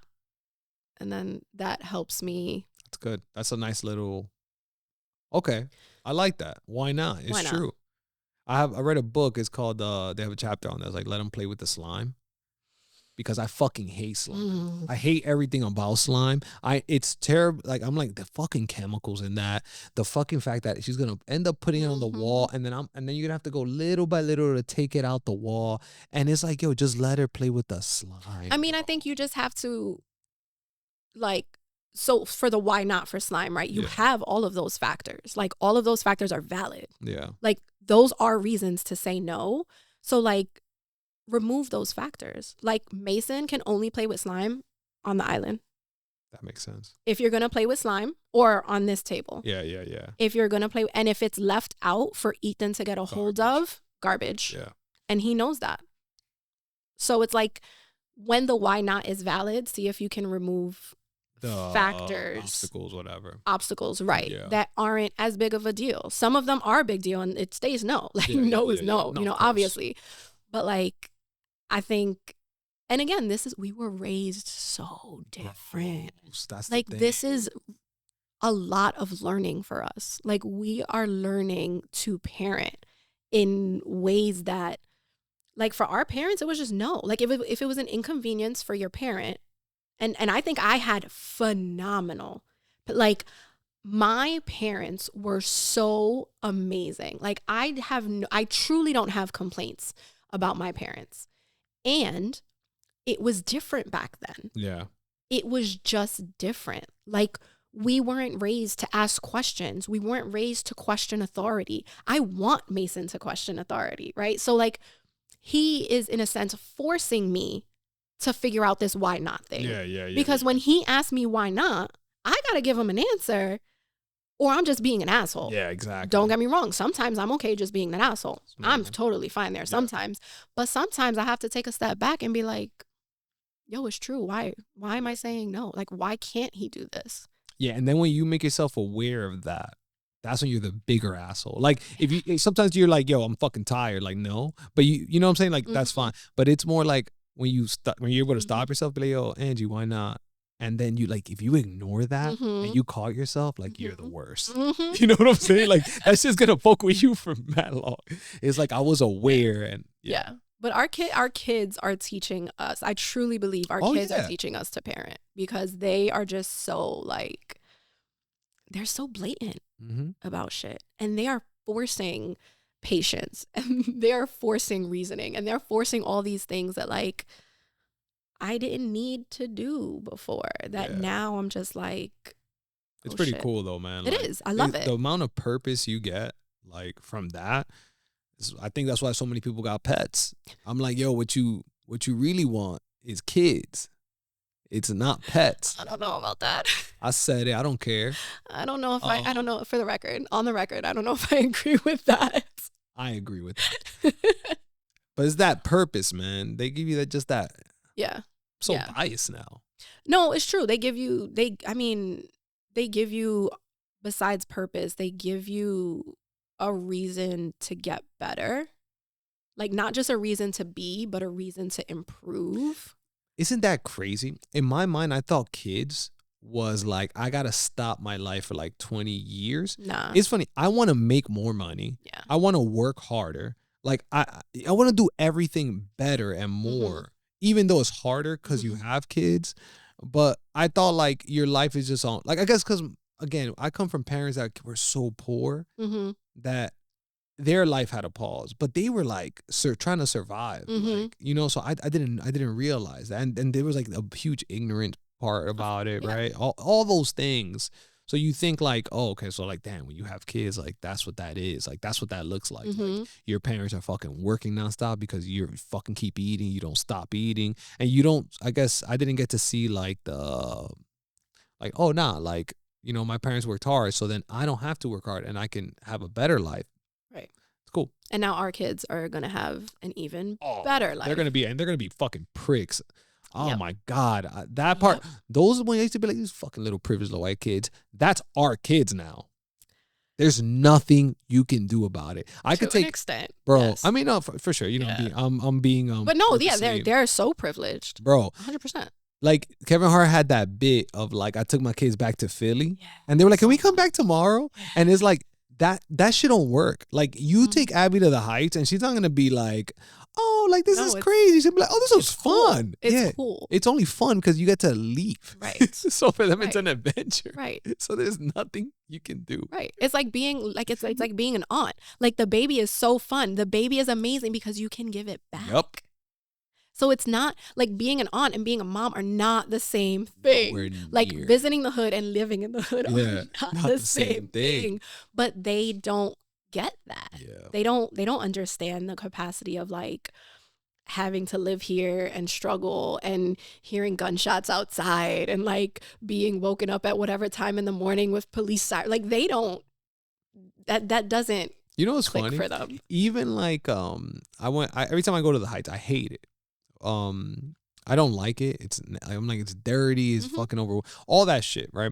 And I'm like, and it's dangerous. And I'm like, it's not like you always hear like, oh, it's so dangerous now. It wasn't like that before. I'm like, no. You knew how to walk around and you knew what faces to watch out. Like your body adapted. So for you, it wasn't that dangerous because you knew at this time, maybe don't walk through this block, you know, but like you don't have those anymore. So all you see is like a bunch of people. You don't know what intentions are over here, over there. I mean, I feel like if anything, the Heights is probably safer now because of the gentrification. It's sad. But the Heights is probably safer now than it was when we were walking around the streets at 2:00 in the morning going to McDonald's after the club. Like, I don't feel that way though, all right? Well, I'm saying like right now, like even though you're right, I still, if you put me there, I'll be like, nah, because this it's shit is still crazy. It's still more congested and all of that stuff than what you're used to now. Exactly. That's what it is. But like if you were there, you'd probably be like, yo, regular. What, all these like white people walking around here. Like this is wild. I remember when that first started happening and I would go to John Jay and then I never forget that one moment where I would wait till 59th. Yeah. So at 59th, all the white people would leave. So then I knew like from 50, I could take a nap from 59th to 125th because it was empty. And then one day they never left. And I was like, the fuck? Like, are y'all still on this? Yeah, like why? Y'all don't know what stop this is. It's your stop. 2/5. Like, and I'm like, oh shit, gentrification. Yeah. And then again, it just kept working up. Like that one's from 125th, then it went to 145th, then like Dyke. And then when it was like Dykeman, I'm like, oh shit, like that's it. It's real. Yeah. It's real. I remember getting on a crowded train and like picking who to stand in front of because I knew who was getting off at what stop. Yep. That's not real life anymore. Crazy stuff. It's wild. It's wild. I miss it. I miss Brooklyn so much. Yeah. But it is very overwhelming. Yeah, I mean when you like it was fun because it was adventures. Right. With no responsibility. That's what made it fun. Like like trains going or meeting with your friends and then all that was cool because those are all adventures that we had. That shit's not fun for us now. The train's delayed.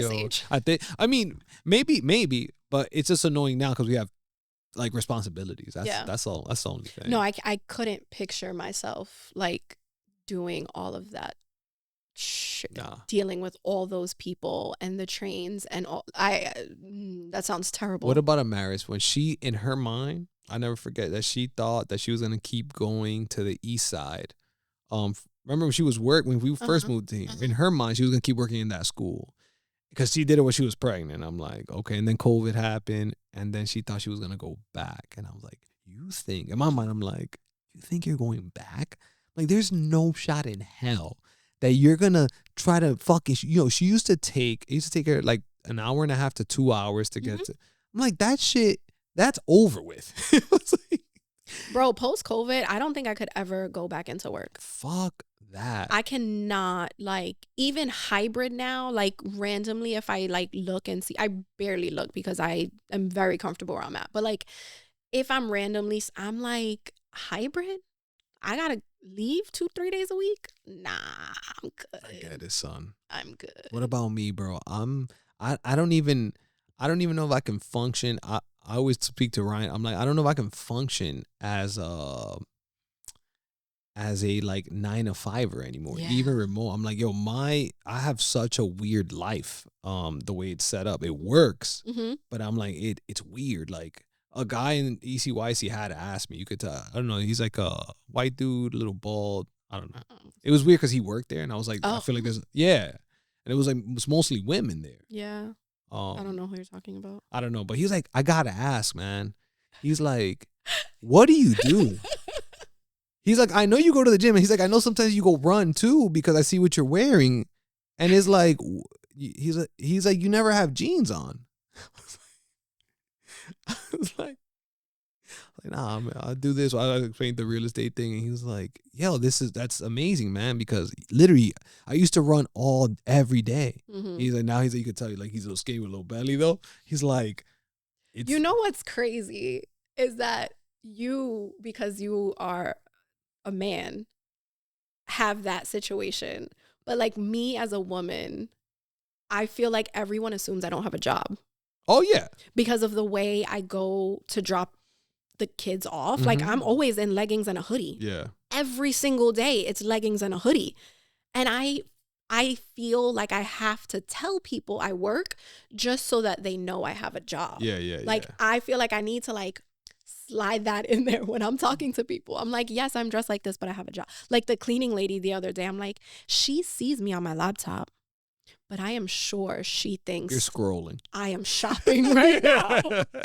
And literally the other day, I was like, well, I have to work. Like I felt like I had to tell her, like, I have a job, like, just so you know. She'd be like, I show up anytime. I know you ain't got nothing going on. Legit. And I genuinely feel like I have to tell people I have a job because I walk around in leggings and a hoodie every day. Yeah. Every single day. But like hearing you say that, I'm like, that would never be the case. Like people would just assume I didn't work. Oh, yeah. No, if there's a dude is doing nothing and like, you know, they're like, what the fuck are you doing? Like with your, you know, and I'm older. If I'm young, it's like, this guy's a lowlife. Yeah. Like this guy takes his kids to school every day. Like he must be doing something. Sometimes I want to lie. Somebody in my apartment building, I told them I do online poker. Jesus. Just cause. But yeah, bro, I always think about that. Like, damn, if I got to go back to a 9 to 5, I'll be such a bad employee. I would not be able to do it. I have way too much going on to like work a traditional 9 to 5. Me and Amaris are thinking about opening up like legit. I was like, look, either I'm gonna find the property, or I'm like, let's buy a small business. Yeah. I'm thinking about that a lot. Like,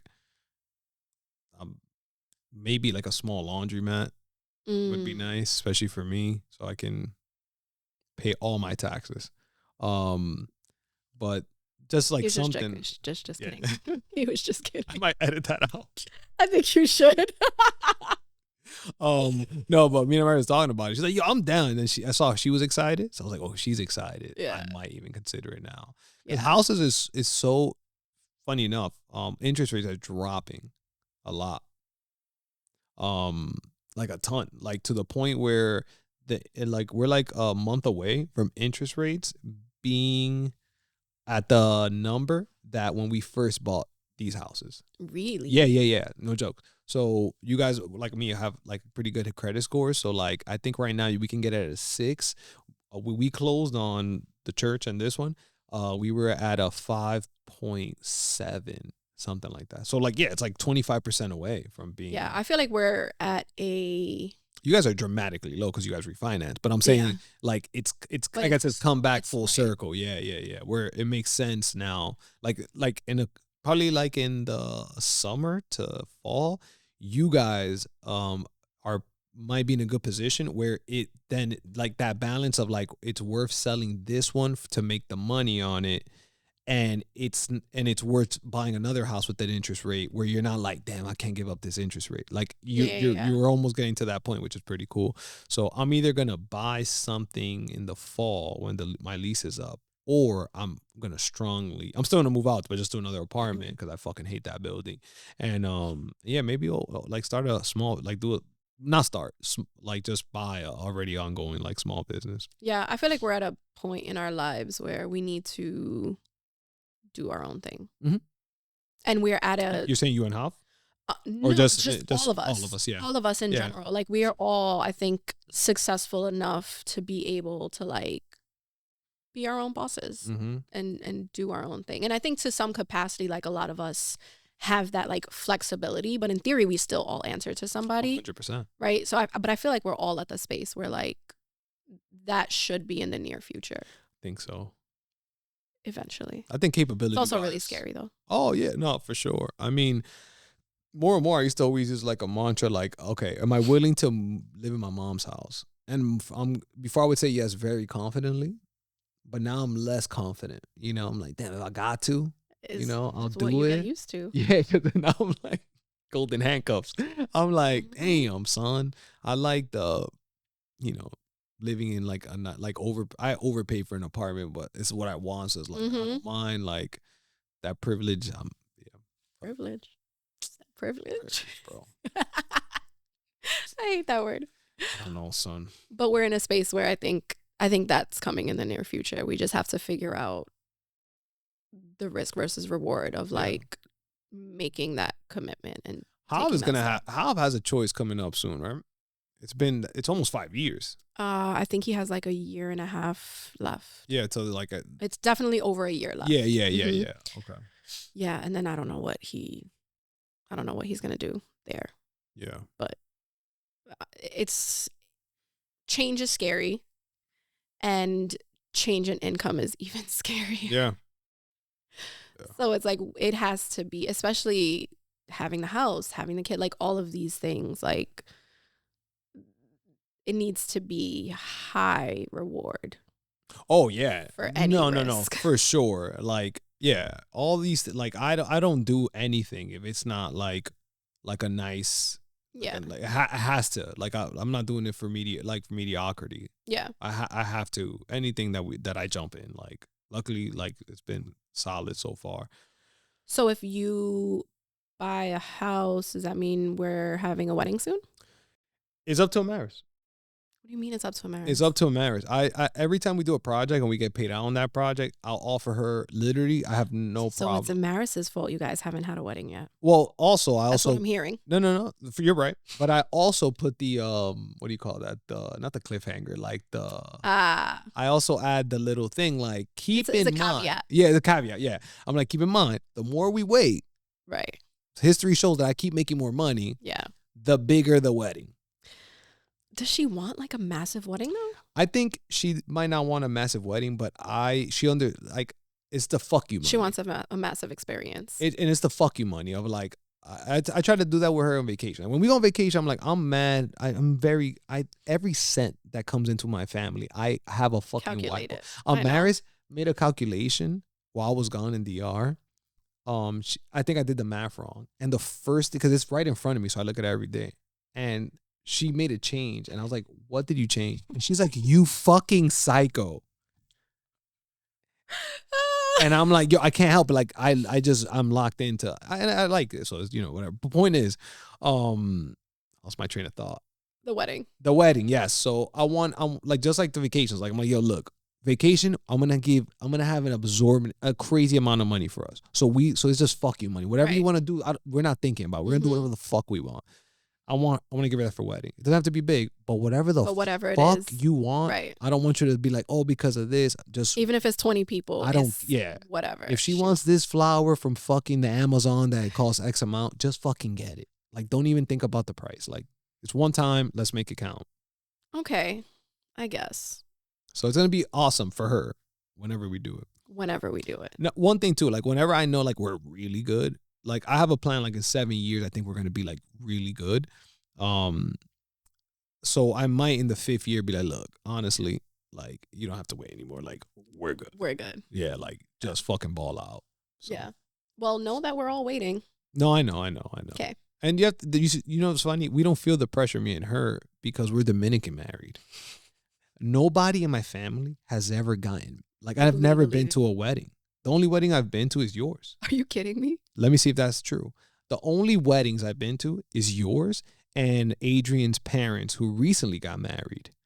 And they've been together for like 30-something years. Yeah, they've been together for like 40 years, but like they went through the struggle and now they're doing very well. Right. And their wedding was fucking wild. That's awesome. And that's kind of what I envision in my mind. Is like they finally got to a point where it was like folk wedding. It was wild. Like anything she wanted, like exactly what she wanted when she was showing me the binder is literally what she got. So like that's awesome. That's what I want to give a marriage. But I've never been to like that's not customary like around people around me to get married and like do a wedding. So weird. Never. I've only the first one I ever went to was yours, and it took what when Is you that got why you married? were like 3 hours late? Oh, I mean, we went through the fucking me and Germ.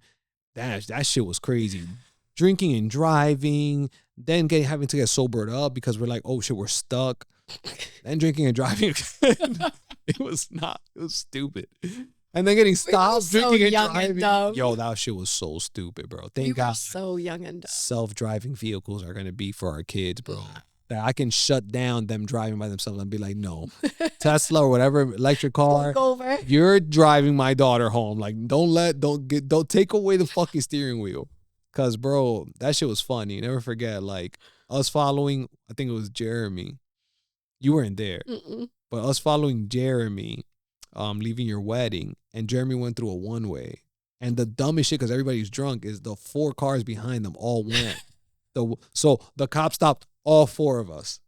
And he's like, you guys are... Y'all all go. Yeah, thank God. It's wild. Especially in Staten Island. Bro, and we were wild. Like, it wasn't like we were like trying to act like we were like... No, y'all were animals. Yeah. And I was like, yo, look, we're going to the...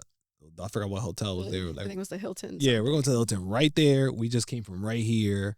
We thought we needed gas. We fucking beelined it that way instead of going the right way. He's like, okay, just leave now. He's like, go before I fucking change my mind. And we just fucking... I mean, thankfully it was mad close. No, legit, like that's one thing. It was literally like it was less than a mile. It was mad. It was like point like 6 miles, like half a mile from like So luckily, but it could have been bad. Yeah, all of us. But the good thing is, man, that was the first wedding. That was like my first wedding. It was fun. Damn, and that table we're still friends with all those people that were there. It's crazy, right? Except no. Yeah. Well, it was like a sub. Like I came in as the 6th man. Tagged you. Yeah. Like I'll take it from here, bro. Well, yeah, all of us. It is crazy to think about. It was 11 years ago. Almost 11 years ago. So I went to a wedding. So the 2 weddings I've been to were 10 years apart. So that was mad recent. So I went to, last year I went to Isa's wedding. That's what I'm saying. So it was, 10-year gap. That's 2 weddings. That's it. Oh my God. I'm sorry. Now I'm remembering. I went to Sandra's, like, but that wasn't a wedding. Oh, yeah, but that wasn't like a traditional wedding. Yeah. It was like I don't know what you call it. Yeah, they went to like a restaurant and stuff. Yeah, right? yeah. It wasn't like a traditional like ceremony, walk down the aisle, I do thing. Yeah. Yeah. But yeah, just 2. That's so crazy. That's what I'm saying. I don't feel pressure. It's foreign to me because I'm not used to it. Yeah. Neither is Amaris. It's traditionally it's not like a thing. So it's nobody's like on top of you. Honestly, like with all due respect, I don't care if you get married or not. I just want to like all of us to go away together. I get it. No jokes. I get it. We're going to Costa Rica. That is like, that's for sure. Right. If you were having like one here, I don't think I would be as thirsty for it. I get it. We need to plan a vacation though. Yeah, bro. We need to. At this point, honestly, like even if the kids come, I don't want the kids to come. Me either.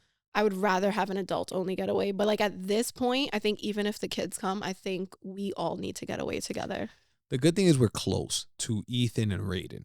We're here already, but if we want to take it to the next level, we're like a year away. Yeah. From those two, from a lot like more independence. That's it. Like fuck off. Like, and luckily Raiden and Ethan are they're closer in age than Abby and Mason. Yeah, right? I was like 8.5 months pregnant when you guys found out. There you go. That she was pregnant with. Okay, that makes sense. Yeah, so they're gonna be, and they're both boys, so they're gonna get along way faster.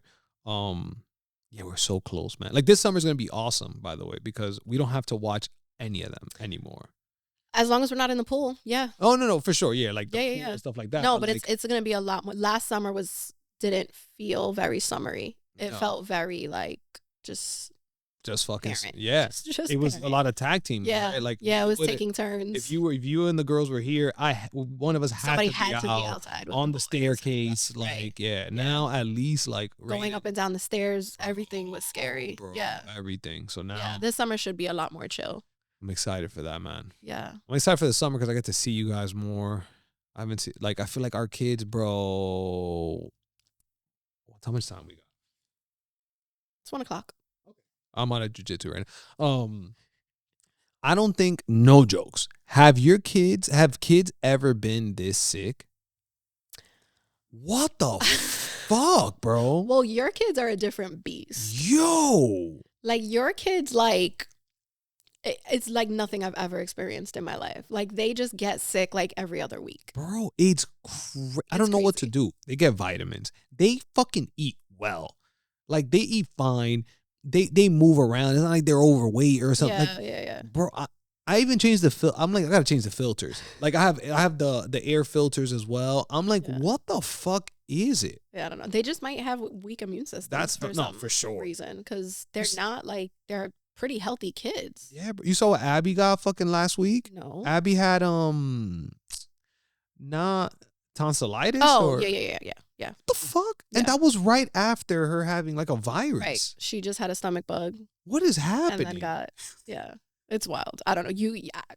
It's literally like nothing I've ever experienced in my life. How often your kids get sick? Yo, it's crazy, and son. it's always conveniently sick.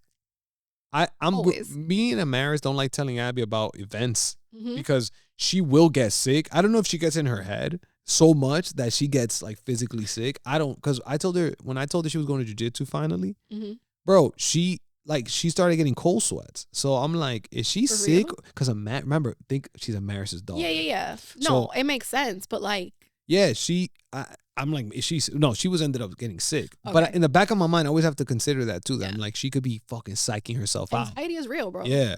I mean, coming from Amaris, I always be like, yo, they're Amaris's kids, especially Abby. Raiden's more on my side.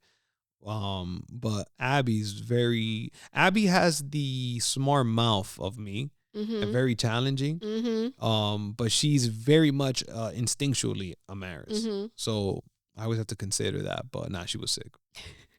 No, anxiety is real, dude. Yeah. Like, even Mason is like, he'll like, even last night, he like got out of bed and came to me and was like, the voice inside my head is just like keeping me awake. I get that. And I'm like, you gotta shut it the fuck up. Now you can't. Bro, it's not real. Yeah. It's not real and it's not right. Like, your anxiety is never right. But he doesn't like fully grasp that yet. Yeah. It's like food, right? I always think of anxiety like you need food, but too much of it or not enough of it can kill you. It's like you need to be anxious because technically it's a great tool for you to like make yourself like, yo, wake up. Like, yeah, this might happen. But then if it's there for a reason. Yeah. But if you do it too much, it's like, yo, it takes control. Yeah. And then you're fucked. Yeah, bro. Yeah. I'm trying to figure out how to teach him to deal with it. Because it's like, and it's random. Yeah. It's not like it happens every time XYZ. It's literally just like random nights before bed. He just can't sleep because start thinking about shit. XYZ is happening in his head. And one day we're going to die and all these things. And I'm like, well, yeah, one day we will die. He's like, wait, what? I'm like, the point is, the point is the chances of it happening right now are slim to none. Yeah. So just go to sleep, please. Yeah. Damn, son, that's a crazy conversation. Yeah. How old is he? 6? 7? I'll be fuck, man. Like, you just want to be like, yo, I don't know the answers, bro. You got to give that confidence. And that's the thing. Like, I tell him, like, I get anxiety too. Like, I wake up in the middle of the night also thinking about one day you're going to die and my mom and dad are going to die and all of these things. But like, I can't get up and run to my mommy's room for a hug. Yeah. Like, I wish I could, but like, and it's like, I don't want to dismiss him and I don't want to be like, get over it, go to bed. But at the same time, like, I want you to get over it and go to bed. You got to deal with it. I'm tired and I want to go to bed. But it's, he's struggling with random anxiety that I just don't want to get worse. Yeah. Because for me, it's trash. Yeah, you have terrible. Yeah. Abby, would I help at work? Thank God. Because Abby recently was kind of dealing with like, she would think bad things. And luckily she's like me in that. Like, if I think about the Flash before I go to bed, I would dream about the Flash. At one point, Maris had to stop me from watching the Flash cartoons. Were you like running in your sleep? I was going like this. And I hit her. So she was like, no more flash. I was like, damn. But I thank God she came to me with that. I was like, look, here's what I do. Something bad comes, think of something good. Yeah. Tell your mind or open your eyes, and then it resets what you're thinking about. For me, it works, but I was like, hopefully it works for her. I was like, just open my eyes, reset, think about what I like, and I end up dreaming about it. And she was like, oh my God, it worked. And I'm like, because the other side is like, if there's no answer, then I was like, yo. Yeah. I tell him to like think of something positive. Like literally last night, I was like, envision Levi kicking ass in competition on Sunday. And he smiled and he started laughing and like that got him. But I never thought about like literally opening your eyes and resetting. Yeah, because a lot of the times you look around and it brings you back to reality. Yeah. And then kind of just reset. Yeah. I'm gonna try that with him because he gets like he gets in his own mind. Yeah. He gets in his own brain and he starts thinking all these crazy things. And to cut it, as soon as you think something you don't want to dream about, open your eyes. Because if you let it get too dark, then you're fucked. Right. So it's like immediately, like just stop it. Yeah. Then it doesn't matter. Like there's nothing you could do then at that point. I'm gonna try that with him next. I'm gonna tell him that because he be going down and fucking spiraling sometimes. And again, the smart kids are great, right? Having smart kids, fantastic. Giving them a mind their own, fantastic. There's something else to that. There's no more like fucking like ignorance is bliss. Now that you start making them more aware because you want them to be smart, that's great. Not lying to my kids is one of the hardest things ever. It's hard. It's so hard. And I don't like I'm very honest with Mace. He asked me and I'm going to give you the answer. I'm going to be honest with you. Same. But it is so hard to not just like tell him everything will be okay. It is so hard. I hate it. Yeah. Like sometimes I want to just be like no, everybody's gonna live forever. Yeah. Don't worry about anything. But like, I also don't want to lie to him. And then like reality hits, and he's like, I wasn't prepared for this. I never imagined something like this could happen. And there's a lot of those. There's a lot of those, man. That's the essence of the participation trophy. Yeah. That mind that what you're fighting against is. If you don't, that's what leads to the participation trophy. And I don't ever want. Me either. I don't want that for him. Me either. I don't want him to be satisfied just trying. Yeah. Like if you try and you fail, that's fine. Yeah. But like trying and giving it everything you have is different. Bro, you know how good triumph feels? You like that's all I think about. Like triumph is one of the best feelings in the world. And if you don't, if you take the way you take that away is by giving participation trophies. Let them like just hurt. Let it hurt. Let it hurt. So when they triumph over, it feels so much better. My God, that's such a great. Remember when this is stupid. I still remember the feeling of winning our flag football championship. We were that team that we beat us like 70-0 or some shit.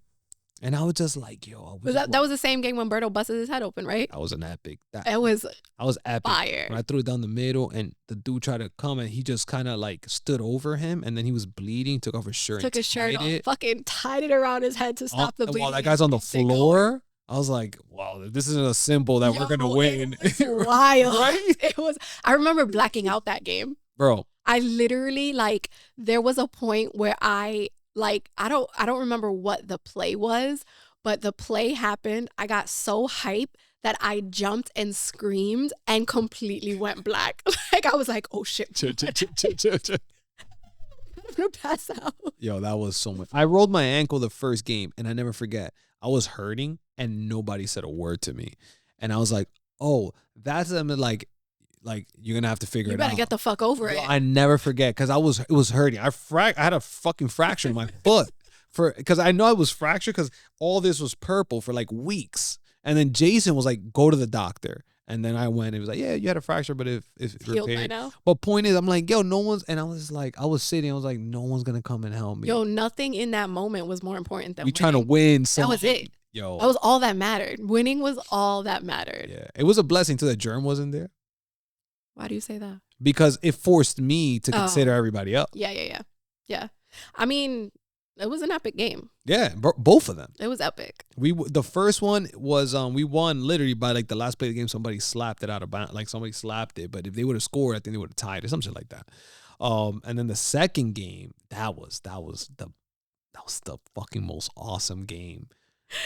Do you realize like in this moment how old we sound reliving our glory days. Oh yeah, I know. It's so wild to me though, because I feel like I'm not old enough to be reliving glory days. Like I feel like I'm living my glory days, but like our glory days are, Well, those. yeah, I guess. Those. It's a different set of glory days. Yeah. And this is why I don't want this podcast to ever get famous. Yeah. Because this is only cool to us. Right. Nobody's going to sit here and listen to this. Yeah. And if I start thinking that I want to make this a popular thing, then I won't have these conversations. And these are the ones that I care about. It'll be less raw. It'll be less authentic. Yeah, because now I'm trying to cater to like a now you're large interviewing. crowd. Oh my God. One rule I said, I was like, what about, I'm like, no. If anything, I'll do annual podcasts with the same people, updates. I'm like, if I have to think, like, I don't know what I will talk to you about. I'm like, me and Angie might do 30 minutes or we might do 2 hours. I don't care. Yeah. I just want like, and that's what I care about. So like, this is like my plan with this. And I think, like I said, in the future, God forbid, the first name I was gonna call this was gonna be called "In Case We Die." Okay, but I was like, happy you didn't go with that's that. Too intense. A little morbid. Yes, but the idea was like these are just little moments, for a time capsule, legit. Because in case one of us die, it's so like my dad's podcast means so much to me because I learned more about him in that podcast than I think I've ever learned about him. And I know when he dies, I'm like. And like I'm just gonna. You're gonna be able to look back on that. I'm just gonna watch it. Yeah, gonna watch it all the time. Yeah. And I want to give that to all my friends too. That's why like I'm gonna start like planting the seed like for your parents. Like Maris's podcast, I fucking loved it. I learned so much about her, and I know Maris is gonna appreciate it. I didn't even know she did one. Bro, you gotta watch. I was literally I was thinking about it this morning. Like, hold on, why? Oh, I'm gonna watch it as soon. Oh my God, I'll watch it tomorrow. I will never recommend any of my podcasts because they're brutal. Like, you know what I'm saying? Like the ones I have with Berto Morgan, don't listen to. You're not gonna like it. It's not. You're not my audience. My audience. Yeah. Correct. Yeah. But I didn't know she did one. I'm definitely gonna watch it. It's heartbreaking, but it's also cool to see like. I'll give you one story, which is crazy. When she was like 7 or 8, so she was an elementary school age kid. So her parents just moved to a better place, not in the countryside. They were more like in the city where she grew up. That's where Maris goes, Santiago Rodriguez.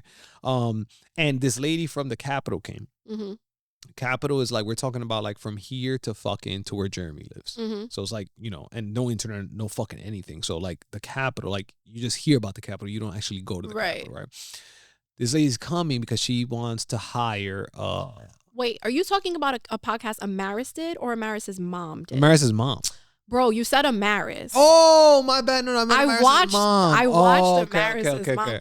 For the record, I watched the whole thing without subtitles. Oh, nice. Thank you very much. Patting myself on the back. I was very proud of myself, and there was very few things that I didn't understand. But yes, I watched that one. Oh, my bad. I'm doing one of Amaris. Okay, so my question remains: why hasn't Amaris had to do one? You know why? I know. Which is when you said she did one. I was I didn't even know how to react. I was just kind of like, no, my bad. Amaris's mom.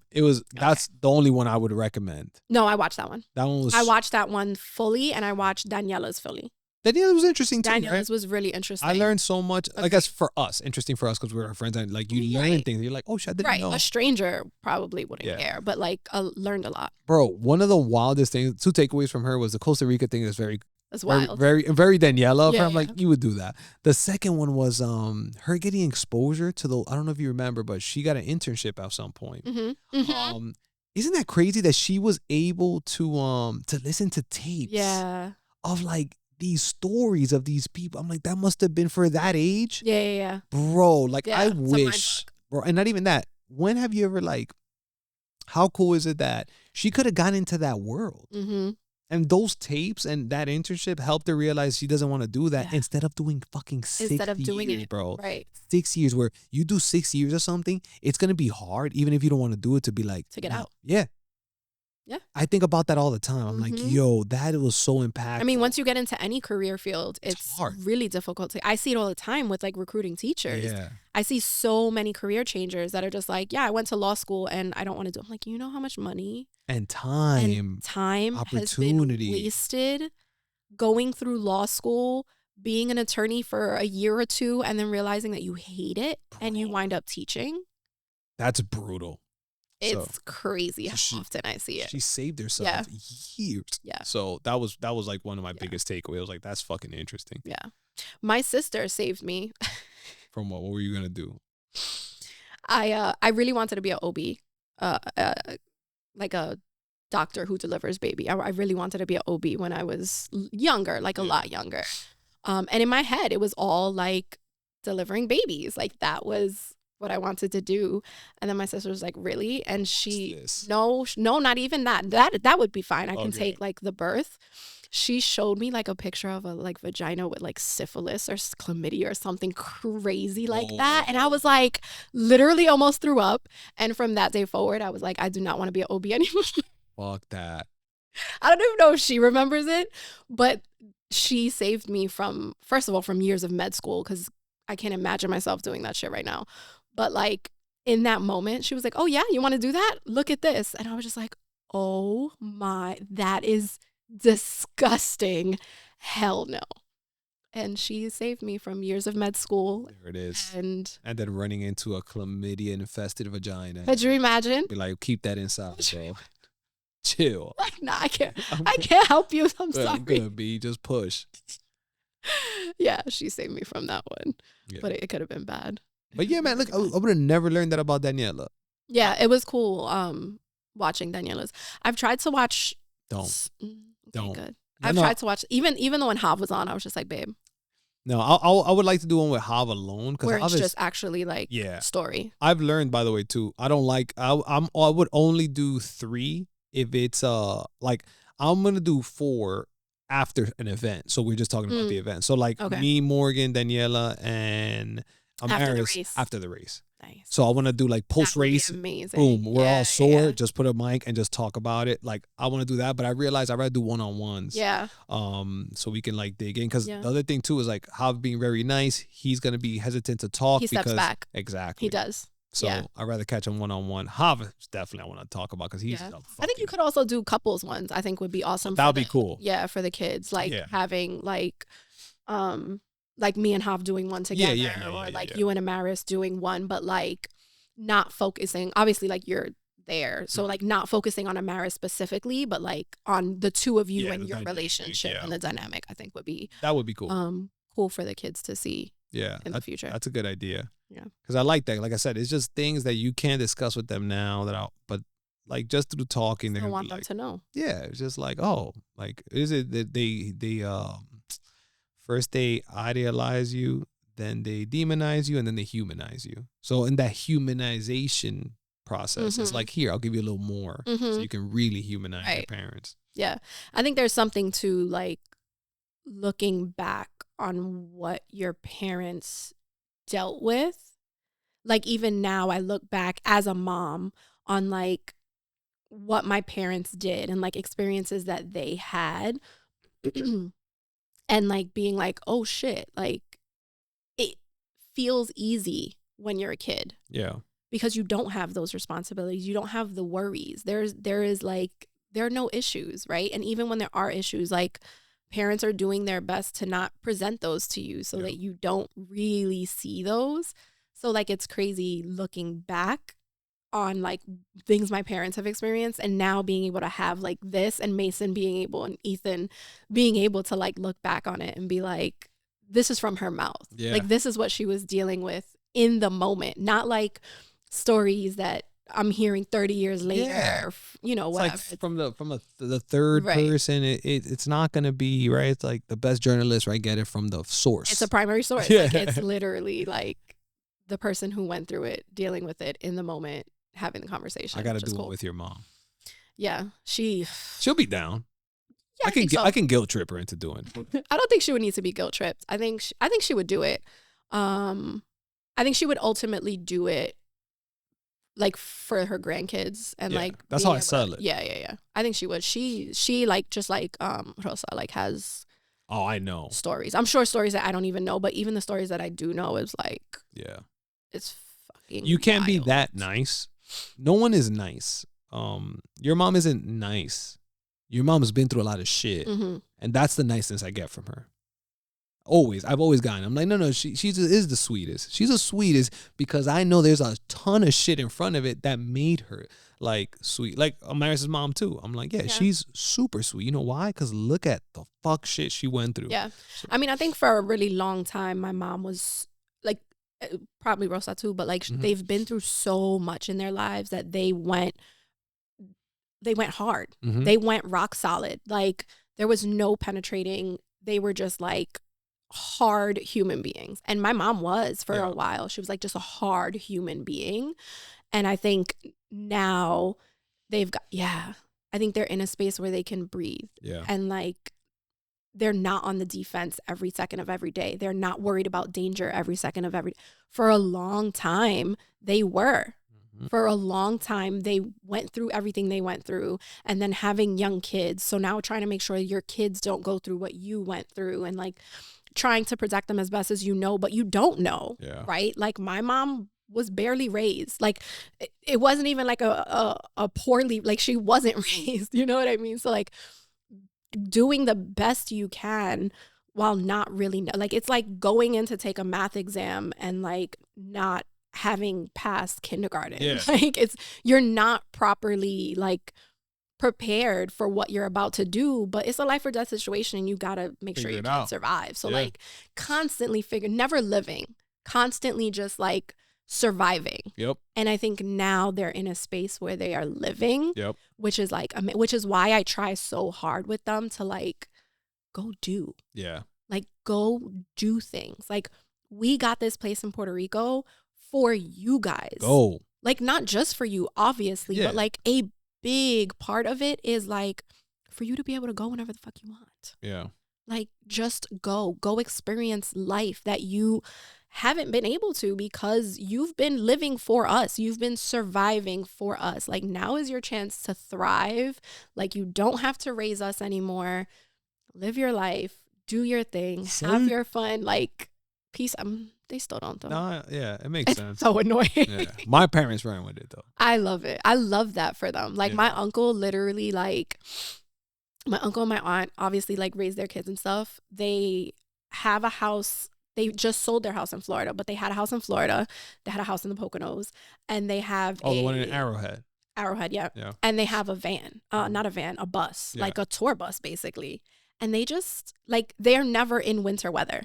They just drive the states and like literally like campsite hop. And it's just the two of them. And they like, he sends me pictures all the time of these like beautiful lakes and rivers. And like, that is the life that like I want to live. When I grow up and I'm like, when I grow up, like really, I'm like, it's just me and Hav. Like, I want to just go. Like, I just want to go.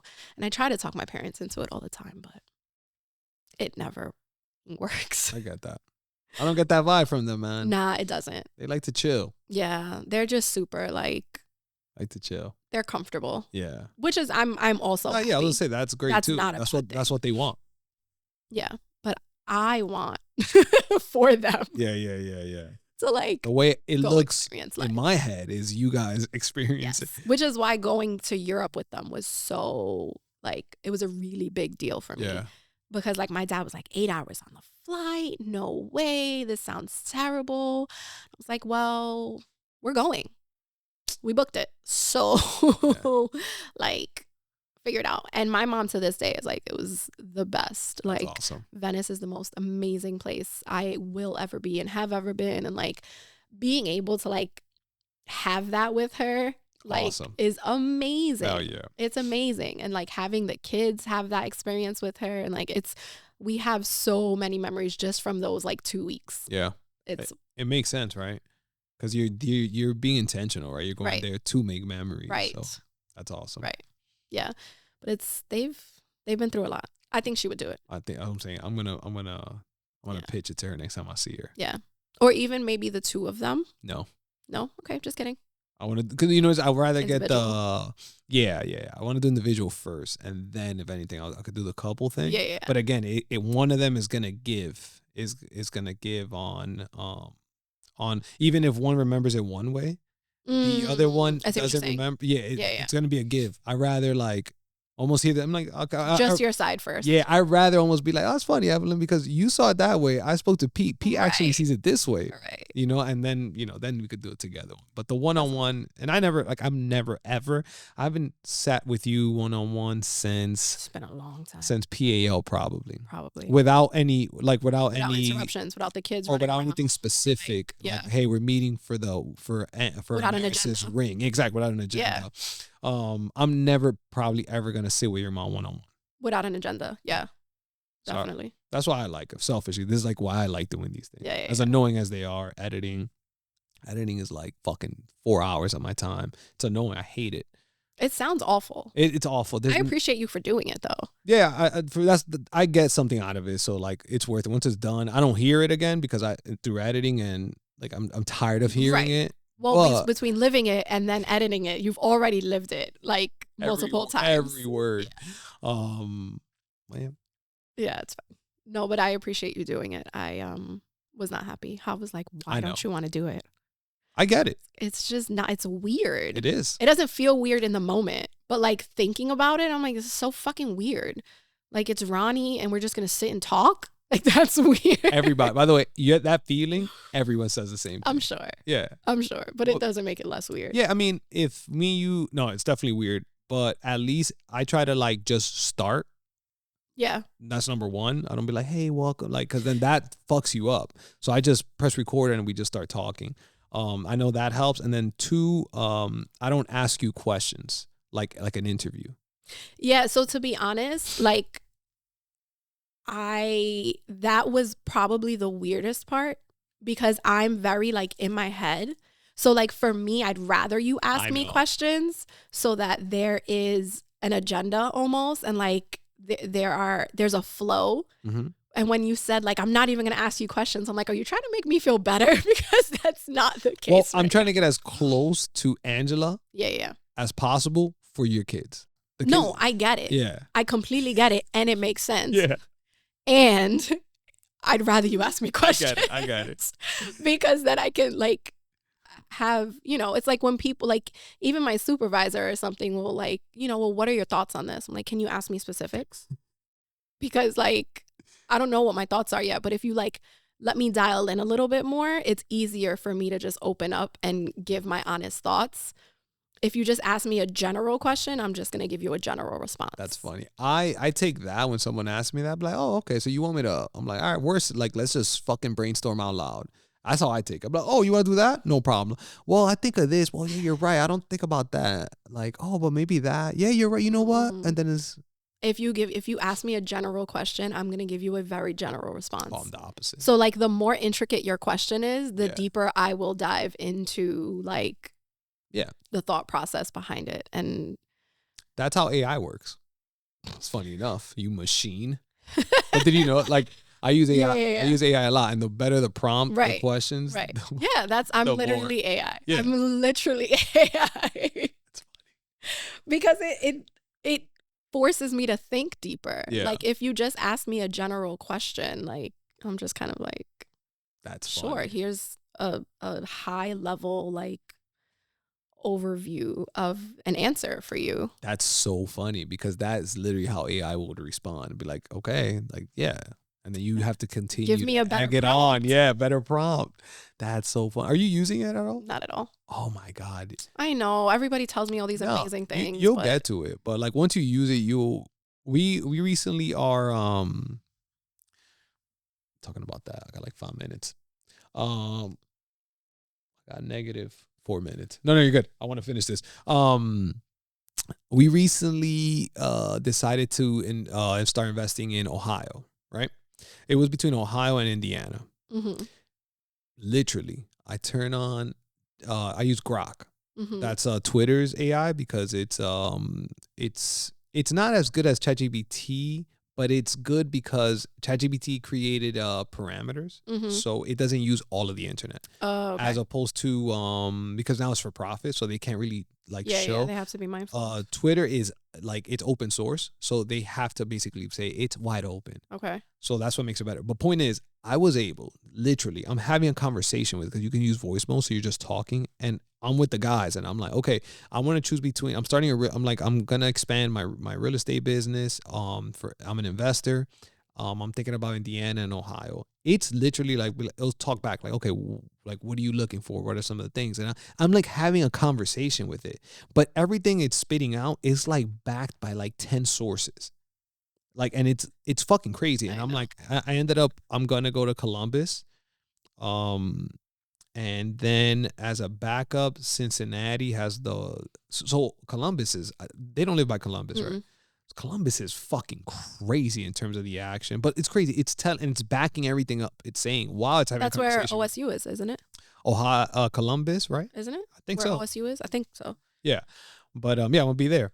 And it's based on literally what it told. Like, this is stuff that we used to pay mad money for. Yeah. And now it's definitely an amazing resource. It just it's gonna kill us. feels very It's gonna kill us. Yeah. I put in my blood results in there. You know that?